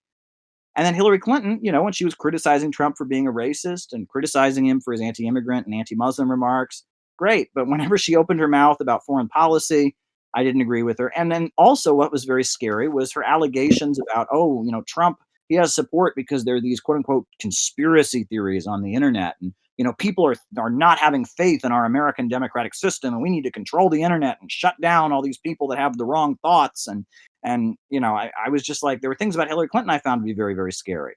So election night, I didn't know who I wanted to win. I expected Hillary Clinton would win. Well, Trump won. And at this point, in some ways, I mean, I can see arguments in Biden's favor. It seems like Biden's much more of a manager. It seems like he would probably be more effective in managing things like the pandemic, that his wing of the American capitalist class would have their shit together a little bit more and would be able to get things done more effectively. But at the same time, Joe Biden, I read to my viewers on YouTube, and I do YouTube lives every week, by the way. Come on, join the community. I answer people's questions. It's a lot of fun. Thousands of people watch. It's really fun. But Joe Biden, you know, I read his article that he wrote to Foreign Affairs magazine. And I read it, and I mean, it was his announcement about what he would do different than Trump. It was very scary. I mean, his America must lead again, and it was a call for rolling back and just straight up geopolitical confrontation with Russia and China, massive internet censorship, a crackdown on alternative views on the internet. I mean, it was very scary, and that but then again, Trump is completely incompetent. Trump is appealing to racism and bigotry. Trump has escalated with Iran and Venezuela in ways that are horrendous. So I don't know who's better. I mean, and I feel the same way I felt in 2016. I don't know. I think both candidates have good things and bad things in their favor. Both of them are pretty bad, but I'm not sure which one's actually better. And that's a weird position to be in. It used to be socialists always felt that the Democrats and the left were always better. I don't feel that way anymore. I think a lot of socialists agree with me that we're not sure. Um, Next question here comes from Lincolnite Excuse me, sorry. Lincolnite Yankee. He wants to know if you could tell everyone here about your 4 steps for putting the USA on the path to socialism. Sure, I've always said that 4 concrete things could be done that would transform the United States, and if we did these things, we'd be thoroughly on the road to socialism, if not socialist already. The first would be uh, a massive infrastructure program, hiring thousands and thousands of people to start rebuilding the country, build high speed railway, build new universities, build new schools, build new water treatment facilities, build new public transportation systems, just completely revamp the country, a new public works program. That's number one. Number two, how are you going to pay for it? Well, we nationalize our natural resources. The oil in the United States, the natural gas under our feet in the shale, the coal, the timber, all of the fruits of nature in the United States should be public property. They're the property of every American. Everyone born here should have a right to those things, right? Just because, it shouldn't be the property of some banker, Carnegie, DuPont, Rockefeller. I think all Americans should share from the profits of our natural resources. The profits from our oil and gas and timber and coal should go into the public budget. So that's number two. Um, Number three is banking.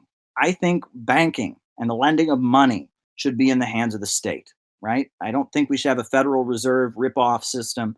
I don't think we should have private banks lending money.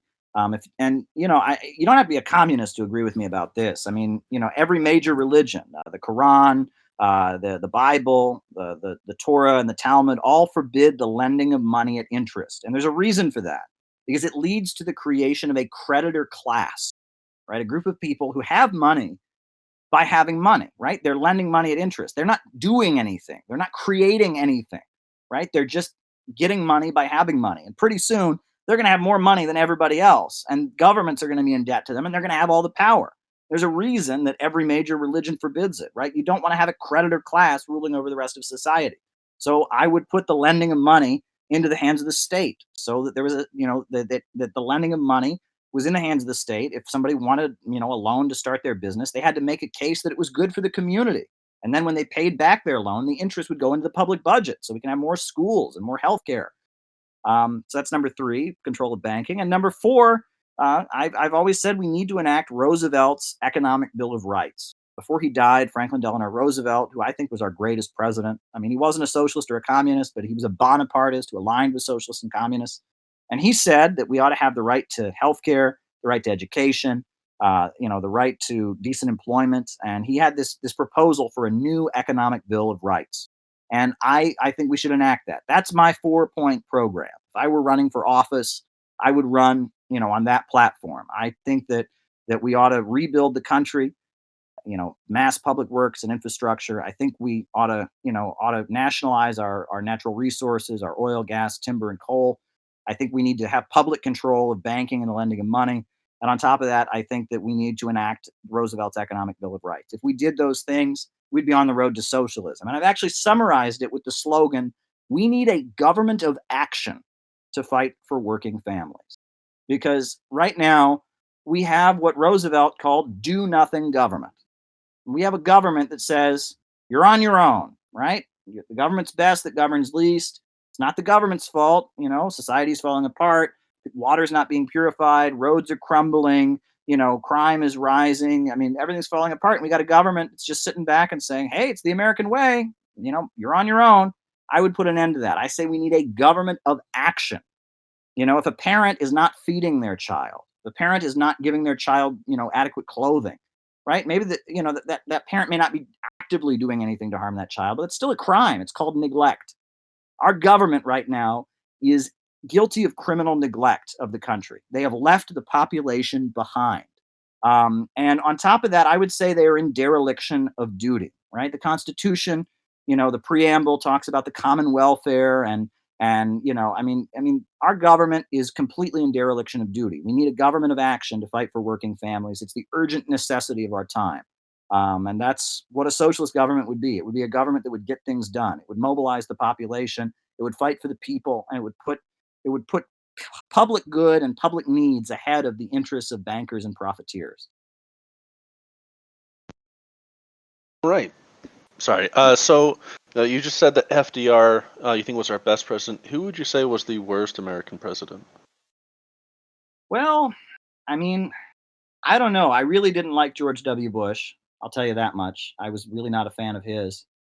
But I really particularly didn't like Barack Obama. I guess if you rate worst in terms of how much damage they did, not in terms of their intentions, not in terms of what they meant historically, but in terms of damage, Barack Obama did more damage than any other president. I mean, Barack Obama, he took that optimism that so many young people had. It was so much hope. We're going to get past racism in this country. We're going to protect civil liberties. We're going to, stop having wars around the world. And he just threw that hope in the garbage. And he created so much cynicism, right? the Arab Spring. You had all these people across the Middle East rising up and fighting for their rights during an economic crisis. And he used social media and the Hillary Clinton State Department, Anne Marie Slaughter, to just manipulate those sentiments to create regime change wars. If you look at the Obama presidency, I think Obama meant well. I don't think he's a bad guy. I think he probably is a guy with good intentions.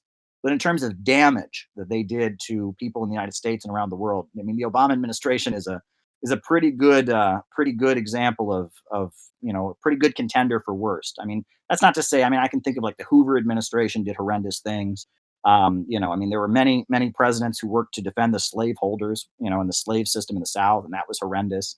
Many of our early presidents were just completely tied in with the slave system and the British Empire. I mean, you can't talk about slavery without talking about the British Empire. I mean, the reason that the slave plantation system existed in the South was because it was tied into selling cheap cotton to the British Empire. And Wall Street started out as insuring slave ships and insuring cotton exports. So, it's that global capitalist system where Western bankers dominate the global economy, where they get richer and richer despite the fact that no real wealth is being created. That's the problem. And I think Barack Obama created a lot of pessimism, a lot of cynicism, and a lot of hopelessness. I think he personally had very good intentions, though. And he really knew how to appeal to the best in people, and I admire that about him. I don't think he was a bad guy. I think he did a lot of damage. So is that fair? I think that's fair. And there was one other question about presidents that one of our users brought up while we're on this. They want to know in particular, what were your thoughts about Reagan? Well, what's interesting is that, Carter, who came before Reagan, Carter was the change in leftism, right? Before Carter, the previous Democratic president had been John F. Kennedy. And John F. Kennedy was not a socialist or a communist, but he appealed to that optimism, that hope, that effort. I guess there was Lyndon Johnson after him, but Johnson was the vice president under Kennedy, and both Johnson and Kennedy, they appealed to that hope, right? It was like they were liberals, but they were progressives, right? They wanted to eradicate poverty. They wanted to build a better tomorrow, and in his final years, right before he was killed, Kennedy even talked about having the moon mission be a joint operation with the Soviets. I bet you didn't know that. In his final UN speech, he called for the USA and the Soviet Union to have a joint mission to the moon, right? Imagine if that had happened, if an American and a Russian or a Soviet person had been on the moon shuttle together. Imagine how different our world would be if Kennedy had pulled that off. Well, Kennedy was assassinated, and you had the Johnson administration, the war on poverty, and then you had Nixon, you had Ford, and then Jimmy Carter came in as a Democrat, but it was a new Democratic Party. It was a pessimistic Democratic Party. You had the Trilateral Commission, which was the Rockefeller think tank that had been set up, and almost all the major figures in the Carter administration were from that think tank. And Carter, when the economy started having a downturn, he told Americans, well, you like things too much. You want material goods too much. Americans couldn't afford to pay their heating bills, right? The price of energy and gas was too high. And so he said, well, you ought to wear a sweater. You ought to wear a cardigan sweater. And he started wearing a sweater and telling Americans not to turn up their heat. And he was really pushing this idea that we all just need to be poorer, that the population is too big. He went after the labor wing of his own party. He launched what was called Abscam. I don't know if folks have seen the movie American Hustle, but it was a movie that was fictionalizing what actually the Carter administration did, which is that they sent the FBI. They had a guy dressed up as a Middle Eastern sheik to go and entrap different politicians around the country, especially in New Jersey, and entrap them and make them look like they were taking bribes. And the target was labor union oriented Democrats who were tied to the longshoremen's union, to the Teamsters, and guys who were fighting for the working class, and that's who they went after. And in some cases, it was ridiculous. Like one of these congressmen, the FBI informant gave him this suitcase of cash, and he pushed it away and said, "I don't want it." On the video, he pushed it away. But that wasn't enough. They still convicted him, and he persecuted the labor and working class wing of his own party, and the economy was in a downturn. So then Reagan seized on all the frustration with that and said, "Are you any better than you were 4 years ago?" Reagan was awful. He was for the military-industrial complex. He was for an aggressive foreign policy, but he appealed to the failures of that synthetic left. When that left that is pessimistic and hopeless and problematic takes power and doesn't and makes people's lives worse and kind of argues their lives should be worse, you have the right seizing on it. And Reagan appealed to the good side of Americans. And he said, I believe in growth and it's morning in America. And he was appealing to people's desire to be progressive and entrepreneurial. He used it for evil, but he appealed to it. And I think Trump is a very similar story. The Obama administration was so cynical and resulted in so many negative things. Trump comes in and says, I'm going to make America great again. It's the same kind of thing. The right gains when the left fails. And I think that Reagan's an example of that, and Trump is also an example of that. Okay. So definitely switching gears here. Biocon wants to know, how do we deal with overpopulation? I don't think we deal with overpopulation. Overpopulation is a term invented by an economist in Britain named Malthus, Robert Thomas Malthus, or Thomas Robert Malthus, I think. And Karl Marx completely rips him to shreds in his book Theories of Surplus Value. He shows that this notion that that the food supply doesn't catch up with the population, so we just have to have big wars and lots of killing and destruction in order to reduce the population. That's a big lie, right? We do have a problem with our resources, right? We need to get off of fossil fuels. Fossil fuels is a prison house for humanity, right? We have to get nuclear energy. We have to get cold fusion, and we have to get higher forms of energy. And this notion that alternative energy just means setting up windmills and solar panels, that's not going to do it. I'm for windmills. I'm for solar panels. There's something good, but we need higher forms of energy, right? And we need to start considering getting resources from other planets. We need to build the space program. We need to get out of the idea that saving the environment means ending human progress, right? It doesn't mean that. Saving the environment means unleashing human progress and finding our ability to stop using resources in the same way. The Club of Rome, which is one of the major think tanks in Europe, it's tied in with a lot of UN officials. They put out a book called The Limits to Growth in the 1970s. And that book said, made all kinds of outrageous predictions that didn't come true. And you know why they didn't come true? They didn't come true because human beings are creative creatures, right? I mean, if that book said we would run out of oil within the next, few decades, well, we didn't. You know why? Hydraulic fracking, deep sea drilling. We developed new methods of getting oil, right? I mean, human beings are creative creatures. We have figured out how to use electricity. We've figured out how to use natural gas. We've figured out all kinds of things that we can do. We can solve our problems by being creative. I believe that. And the population expanding is a good thing because it means that we're growing as a society, and overpopulation is dangerous in my view. And Malthusianism, the British Empire, eugenics, these are really, really dangerous ideas that are used by the richest of the rich, right? And imagine a game of King of the Mountain, right? You ever play that game when you were a kid? You're all trying to get to the top of the hill. Well, imagine, somebody gets to the top of the hill and they announce game over, I'm at the top of the hill, so the game's over. That's what the ruling class of the world is doing. The richest of the rich right now, the Rockefellers, the Carnegies, the DuPonts, they are at the top of the hill and they are announcing, you know what? Hey, we run fossil fuels, we run Wall Street, we run all the big banks, and we're tied in with ExxonMobil and BP and all of that. And you know what? You're right. The environment, hey, we got to just, we're at the top of the hill, game over. That's what they're saying.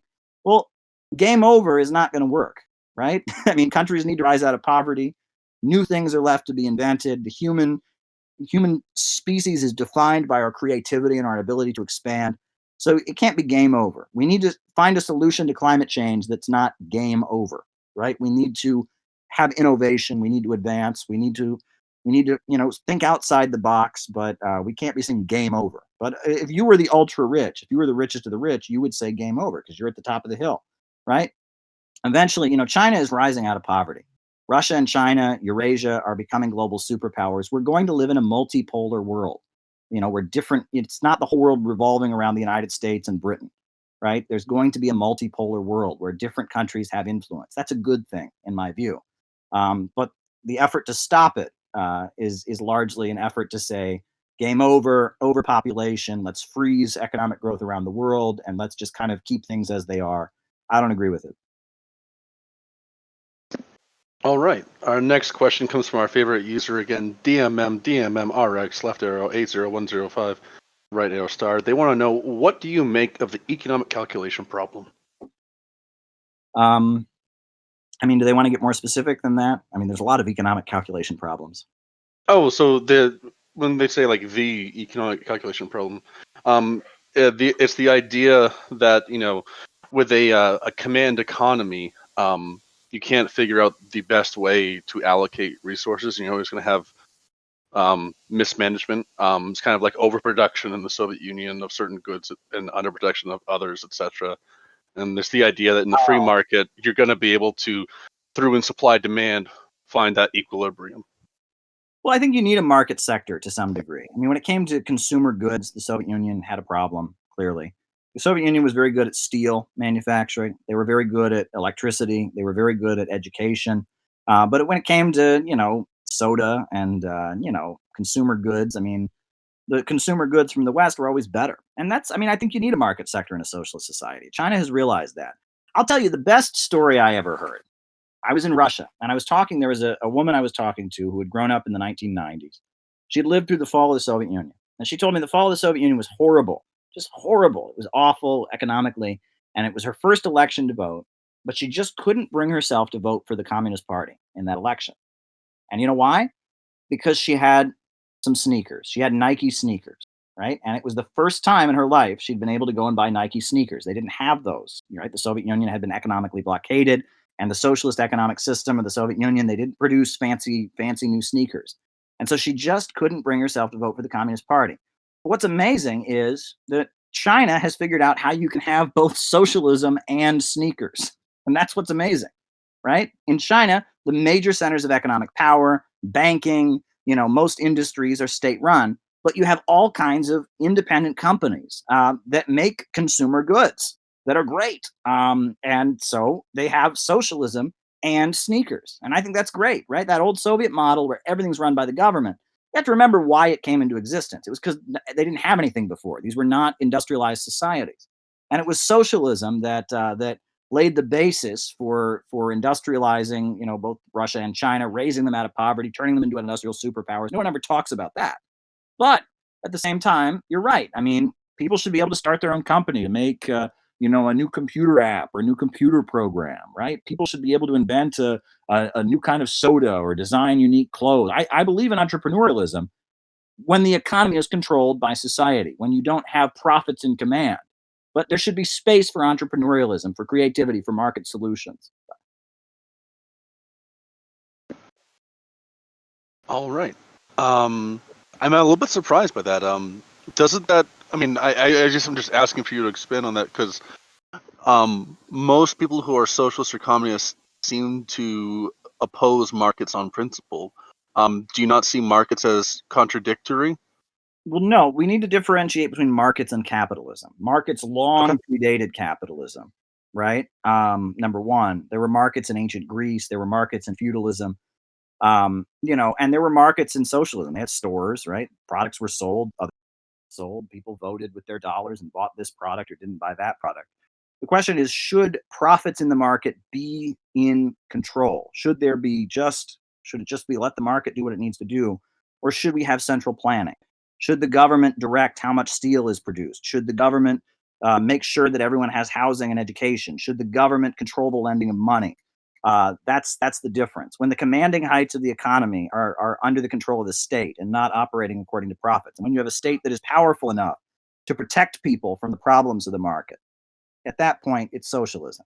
But I think there's a role for the market in socialism. I think that not recognizing that is a bit of a mistake. I like worker cooperatives. Worker cooperatives in and of themselves are not socialism, but they're better because not only are they better in the sense that no one's exploiting anyone else's labor, but on top of that, they're better because everyone has a drive to produce. And I would think that a socialist society in the United States, sure, we'd have big industries that were nationalized, but we'd also have a lot of worker cooperative owned restaurants, a lot of worker cooperative owned, clothing lines and tech startups. Maybe we'd probably have a lot of private companies as well.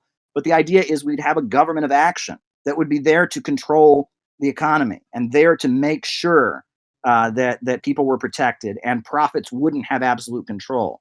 The capitalists and the businessmen would be secondary, and the state wouldn't be serving them; it would be serving the people. All right. Our next question comes from Tripod. Are you there, Tripod?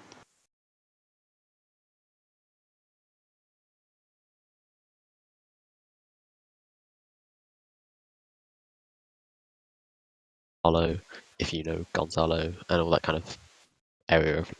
Can you start over, man? You were muted on your end. Oh, yes.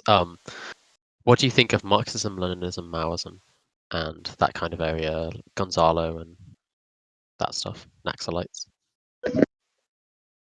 Well, here's the thing. Okay, so Mao is probably going to be remembered as like Julius Caesar, right? I mean, how many thousands of years ago was it? 2000, almost 2000 years ago, Julius Caesar was in Rome.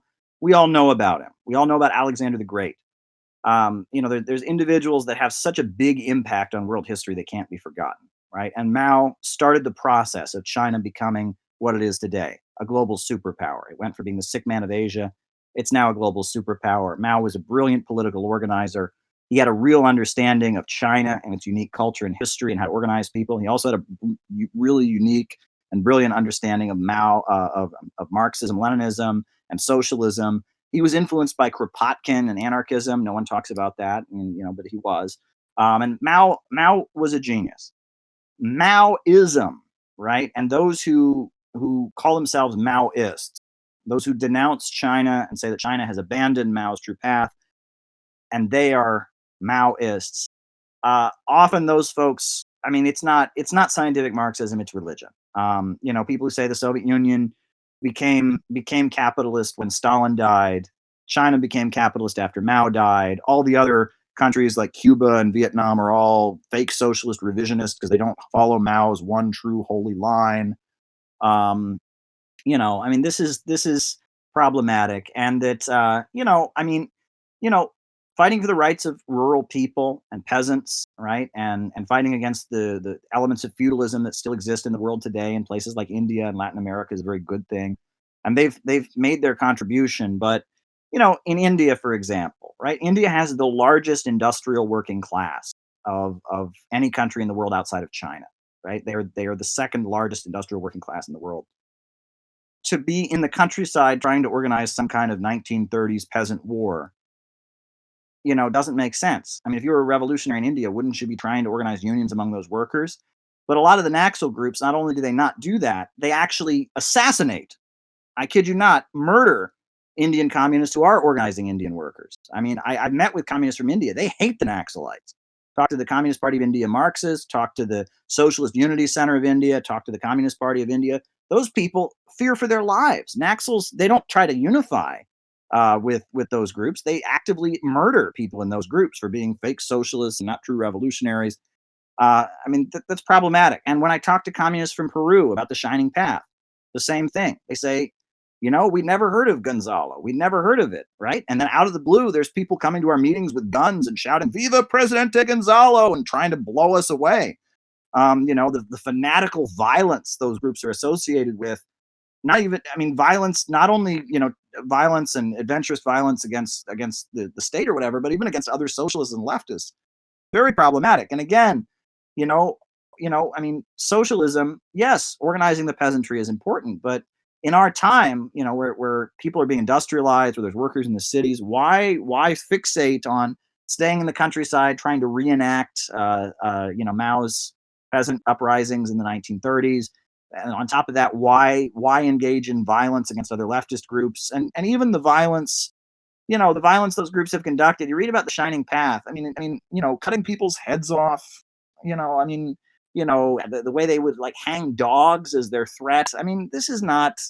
I see this as problematic. This is ultra left. This is adventurist. This is terrorist. This is there's different names for it, but Marxists have always kind of opposed that kind of punchism, Blanquism, obsession with violence. This is not scientific socialism.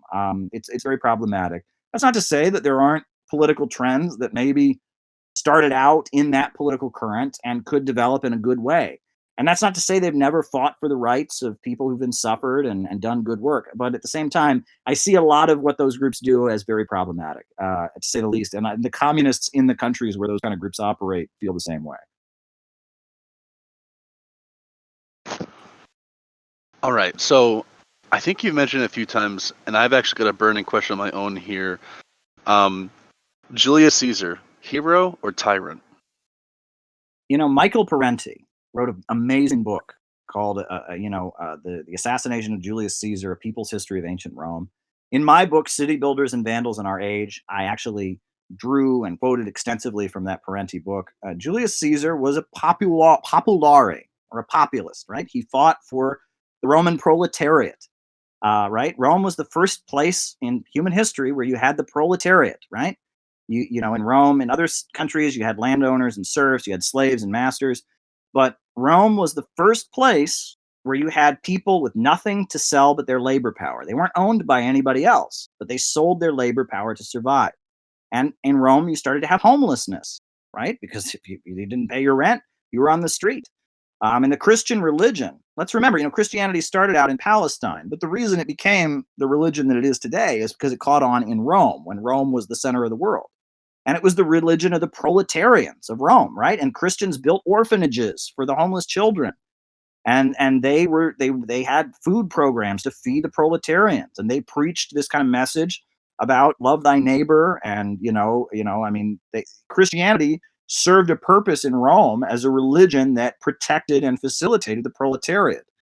And Julius Caesar, now he predates Christianity. Christianity didn't catch on in Rome until hundreds of years later. But Julius Caesar, he was a politician in Rome, a military leader who became a champion of the proletariat, right? And in his final years before he was assassinated, I keep repeating that phrase. It keeps coming up on this live. I don't know why, but before he was assassinated, Julius Caesar had a plan to completely change the Roman Empire. He wanted to grant citizenship to the peoples throughout the empire, in Gaul, in the cities like Athens, and Alexandria. He wanted to give citizenship to people around the empire so that they wouldn't just be subjects of it, so that they would have a vote and that they would be part of it. He wanted to make the Roman Empire sustainable. You look at Julius Caesar's economic vision for how he wanted to change the Roman Empire. He was basically doing a 45 BC version of the Belt and Road Initiative of China. He was a city builder. He realized that Rome's relationship with the world, where they went around the world seizing tribute from people with spears, and extracting slaves and tribute from foreign countries and dragging the loot back to the homeland, that was not a sustainable economic model. He wanted to make Rome an industrious country. He built libraries and schools. He wanted to have an educated population. He wanted to bring the peoples throughout the empire into the decision making. He wanted to turn Alexandria and Athens and other cities into like great centers of trade and hubs. He was a progressive. He was in the middle of an evil reactionary empire, but he had a progressive mindset. He was a lot like Roosevelt, I think. Roosevelt was, the United States is a country founded on slavery, genocide of Native Americans, involved in all this imperialism. But Roosevelt had a progressive mindset, and he was doing his best to try and implement something progressive amid, a reactionary force. I look up to Julius Caesar because of that. Obviously, he was problematic in many ways. I mean, he freed a lot of slaves, but he also owned a lot of slaves, right? He obviously engaged in a lot of plunder of peoples around the empire, and there's many things about him that are hateable. But in his mindset, he believed in humanity. He believed people are not animals. He believed in historical progress, and he wanted to change the relationship of the Roman Empire to the world and make it a progressive force rather than a force holding back history and destruction. So I look up to him in that sense. All right. Mike has a question. Would you rather fight a lion or a cheetah, and why? I don't know. I have very little experience battling wild animals. So I guess I would say a lion, because I think they're more common. And it would be kind of, fighting a lion, I can see that as being like more romantic kind. I can see a painting of fighting a lion. A painting of fighting a cheetah, not so much. Yeah, there's the heroic defeat of fighting a lion and cheetah. It's like, yeah, you're going to lose, but it's not really worth a painting when you lose there. So Exactly.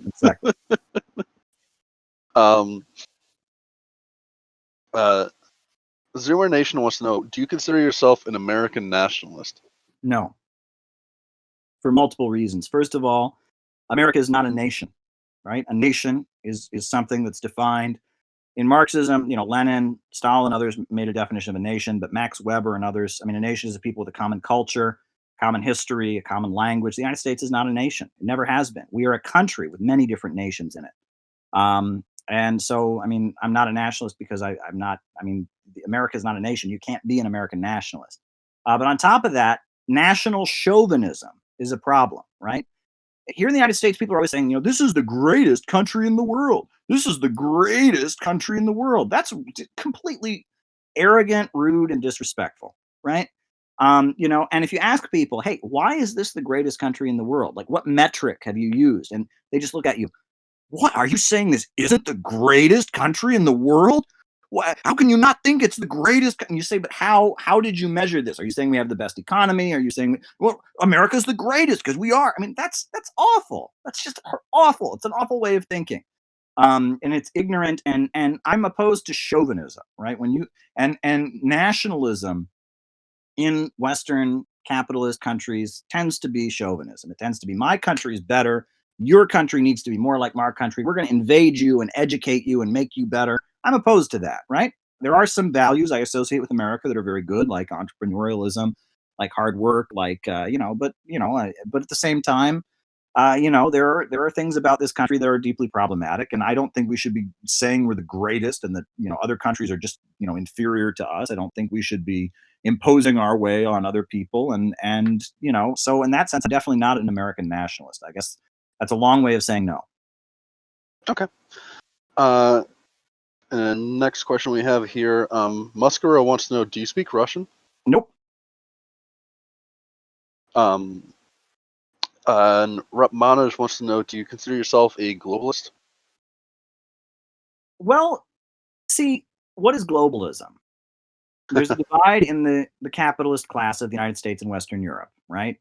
The dominant faction, the richest of the rich, they believe in more of a global economy. They're tied in more with banking and big oil. And so you have the new right that are like lower levels of capital, industrialists, weapons manufacturers, and stuff. And they call them globalists. And they say they're nationalists and you guys are globalists. I'm not for either of those factions. I think they're both horrendous factions. But am I globalist in the sense that I want friendship with countries around the world? Absolutely. Right? Am I globalist in the sense that I think multipolarity is going to become a reality? Yes. Am I globalist in the sense that I think we should have a better relationship with countries around the world, that we should trade with them on the basis of win-win cooperation? Yes. I mean, I think that the Belt and Road Initiative coming out of China, Xi Jinping's vision of a shared community of all mankind, that's globalism, but it's not capitalist globalism. Globalism is associated with free market, neoliberalism, going all over the world, driving the wages down, destroying countries, destroying economies, forcing workers to compete in this global race to the bottom. I'll work for less wages. No, I'll work for less wage. I mean, that needs to be gotten rid of, right? That capitalist globalism is a nightmare. But I think that there could be a globalism based on mutual respect and trade. And I like the Eurasian Economic Union that Russia is doing. I like the Belt and Road Initiative that China is doing. I like the Alba Bank of Latin America that Venezuela set up. I like the BRICS, Brazil, Russia, India, China, South Africa. I think there is a progressive globalism that could emerge. But when you say globalism, you probably mean that capitalist globalism. So I don't agree with that. All right. And your YouTube channel, how long have you had your YouTube channel? At least a decade. Okay. And I see you're at 9.98 thousand subscribers. What are you gonna do when you reach 10,000? I'm going to do some kind of celebration. I didn't know it was that close, but I'm glad. But yeah, we'll have some kind of celebration to celebrate the 10,000 mark for sure. I'll have to think about what it'll be, but the clock is ticking, so I better think of it quick. Well, so everyone in the chat, if you aren't yet, it's in our Ping Partners page. If you scroll up near the top, let's help him get to 10,000. It looks like it's less than 20 away, so think fast. Let's see. Next question. We've got 10 minutes left here. If you guys got something last minute you've been thinking that you want to ask, go ahead and put it out. I will focus on newer questions rather than old ones. If you guys missed out, sorry, we can't get to all these questions. Let's see. Manoj wants to know, do you think we will eventually move towards a global government? No. No, I think that there will be sovereignty of countries. I think that people are going to want to do things their own way. There'll be more international cooperation, but I think the nation state as it currently exists is going to be around for a lot longer.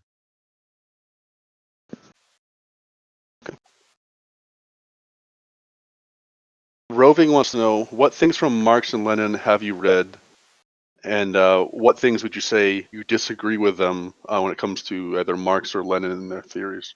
Well, what have I read? I mean, I could sit here. I mean, I could recite. I mean, I've been studying this stuff for years. I mean, with Marx, obviously the key text is the Communist Manifesto. There's also the 18th Lumiere of Louis Bonaparte. There's Capital. There's Wages, Prices, and Profits. There's a lot by Marx. With Lenin, there's Imperialism, the Highest Stage of Capitalism. There's What Is to Be Done.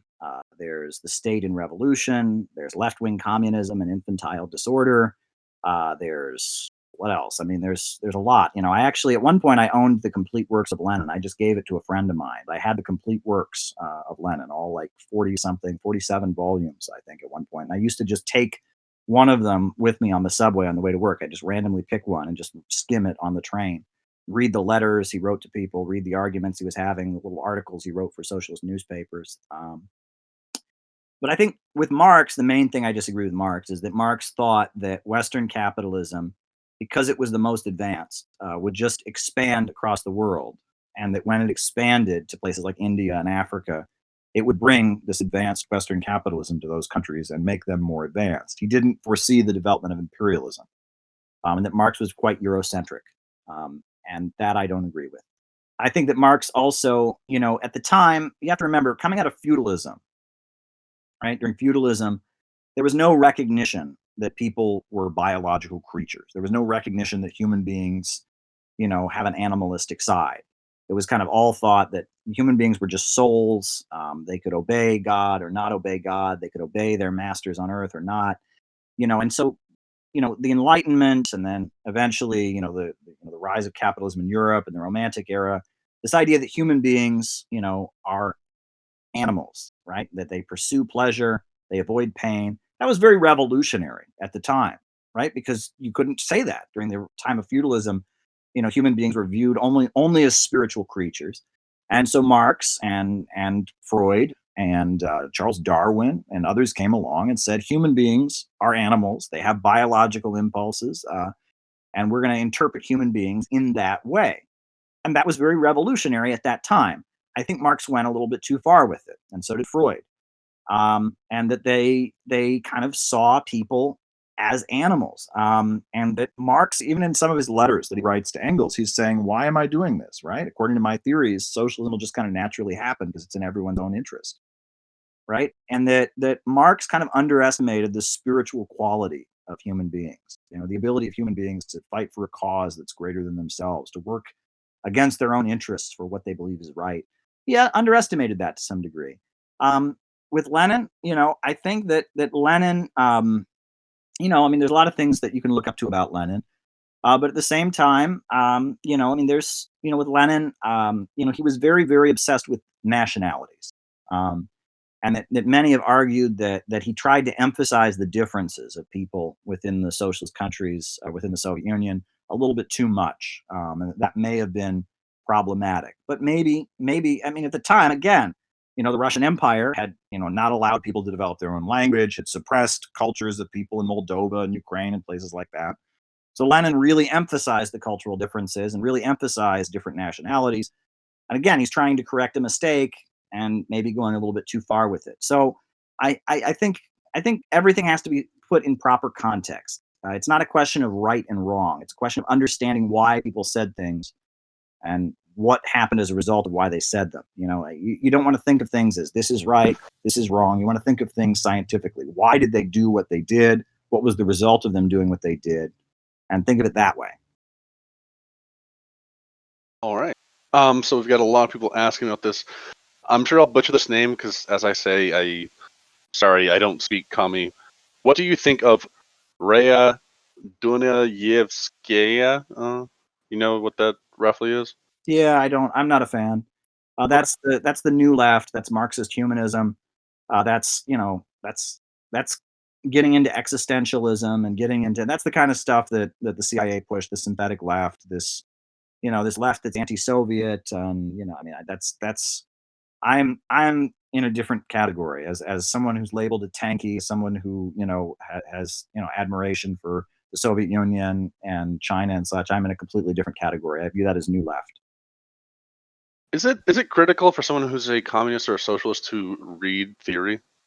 Yes, absolutely, absolutely. There's a long tradition of this, and if you don't know what happened before, you can't apply it. I think we should study. But the difference that I have is that a lot of the people who do read theory, they want to be a Trotskyist or a Stalinist or a Hoxhaist or a Maoist.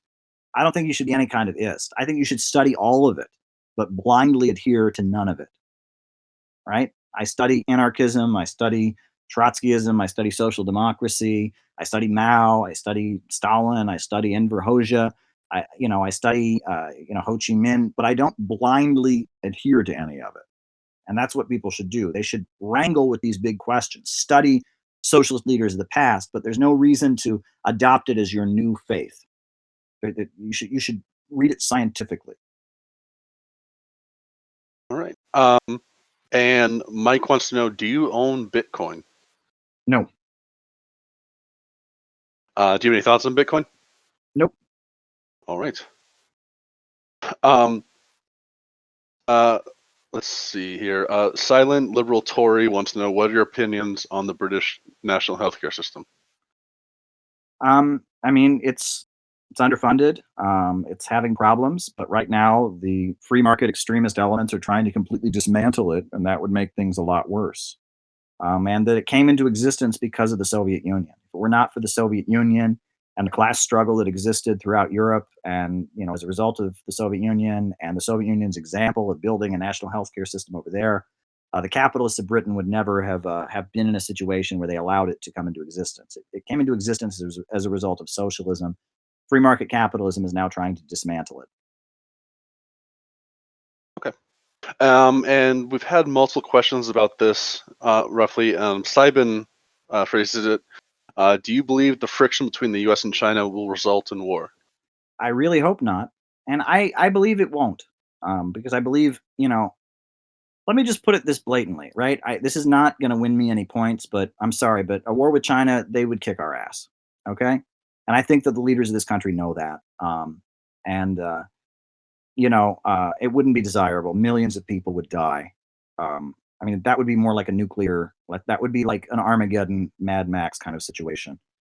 And they would win, on top of all of it. So I don't see how any of that would be desirable. And I think that they're trying to scapegoat China now for the pandemic.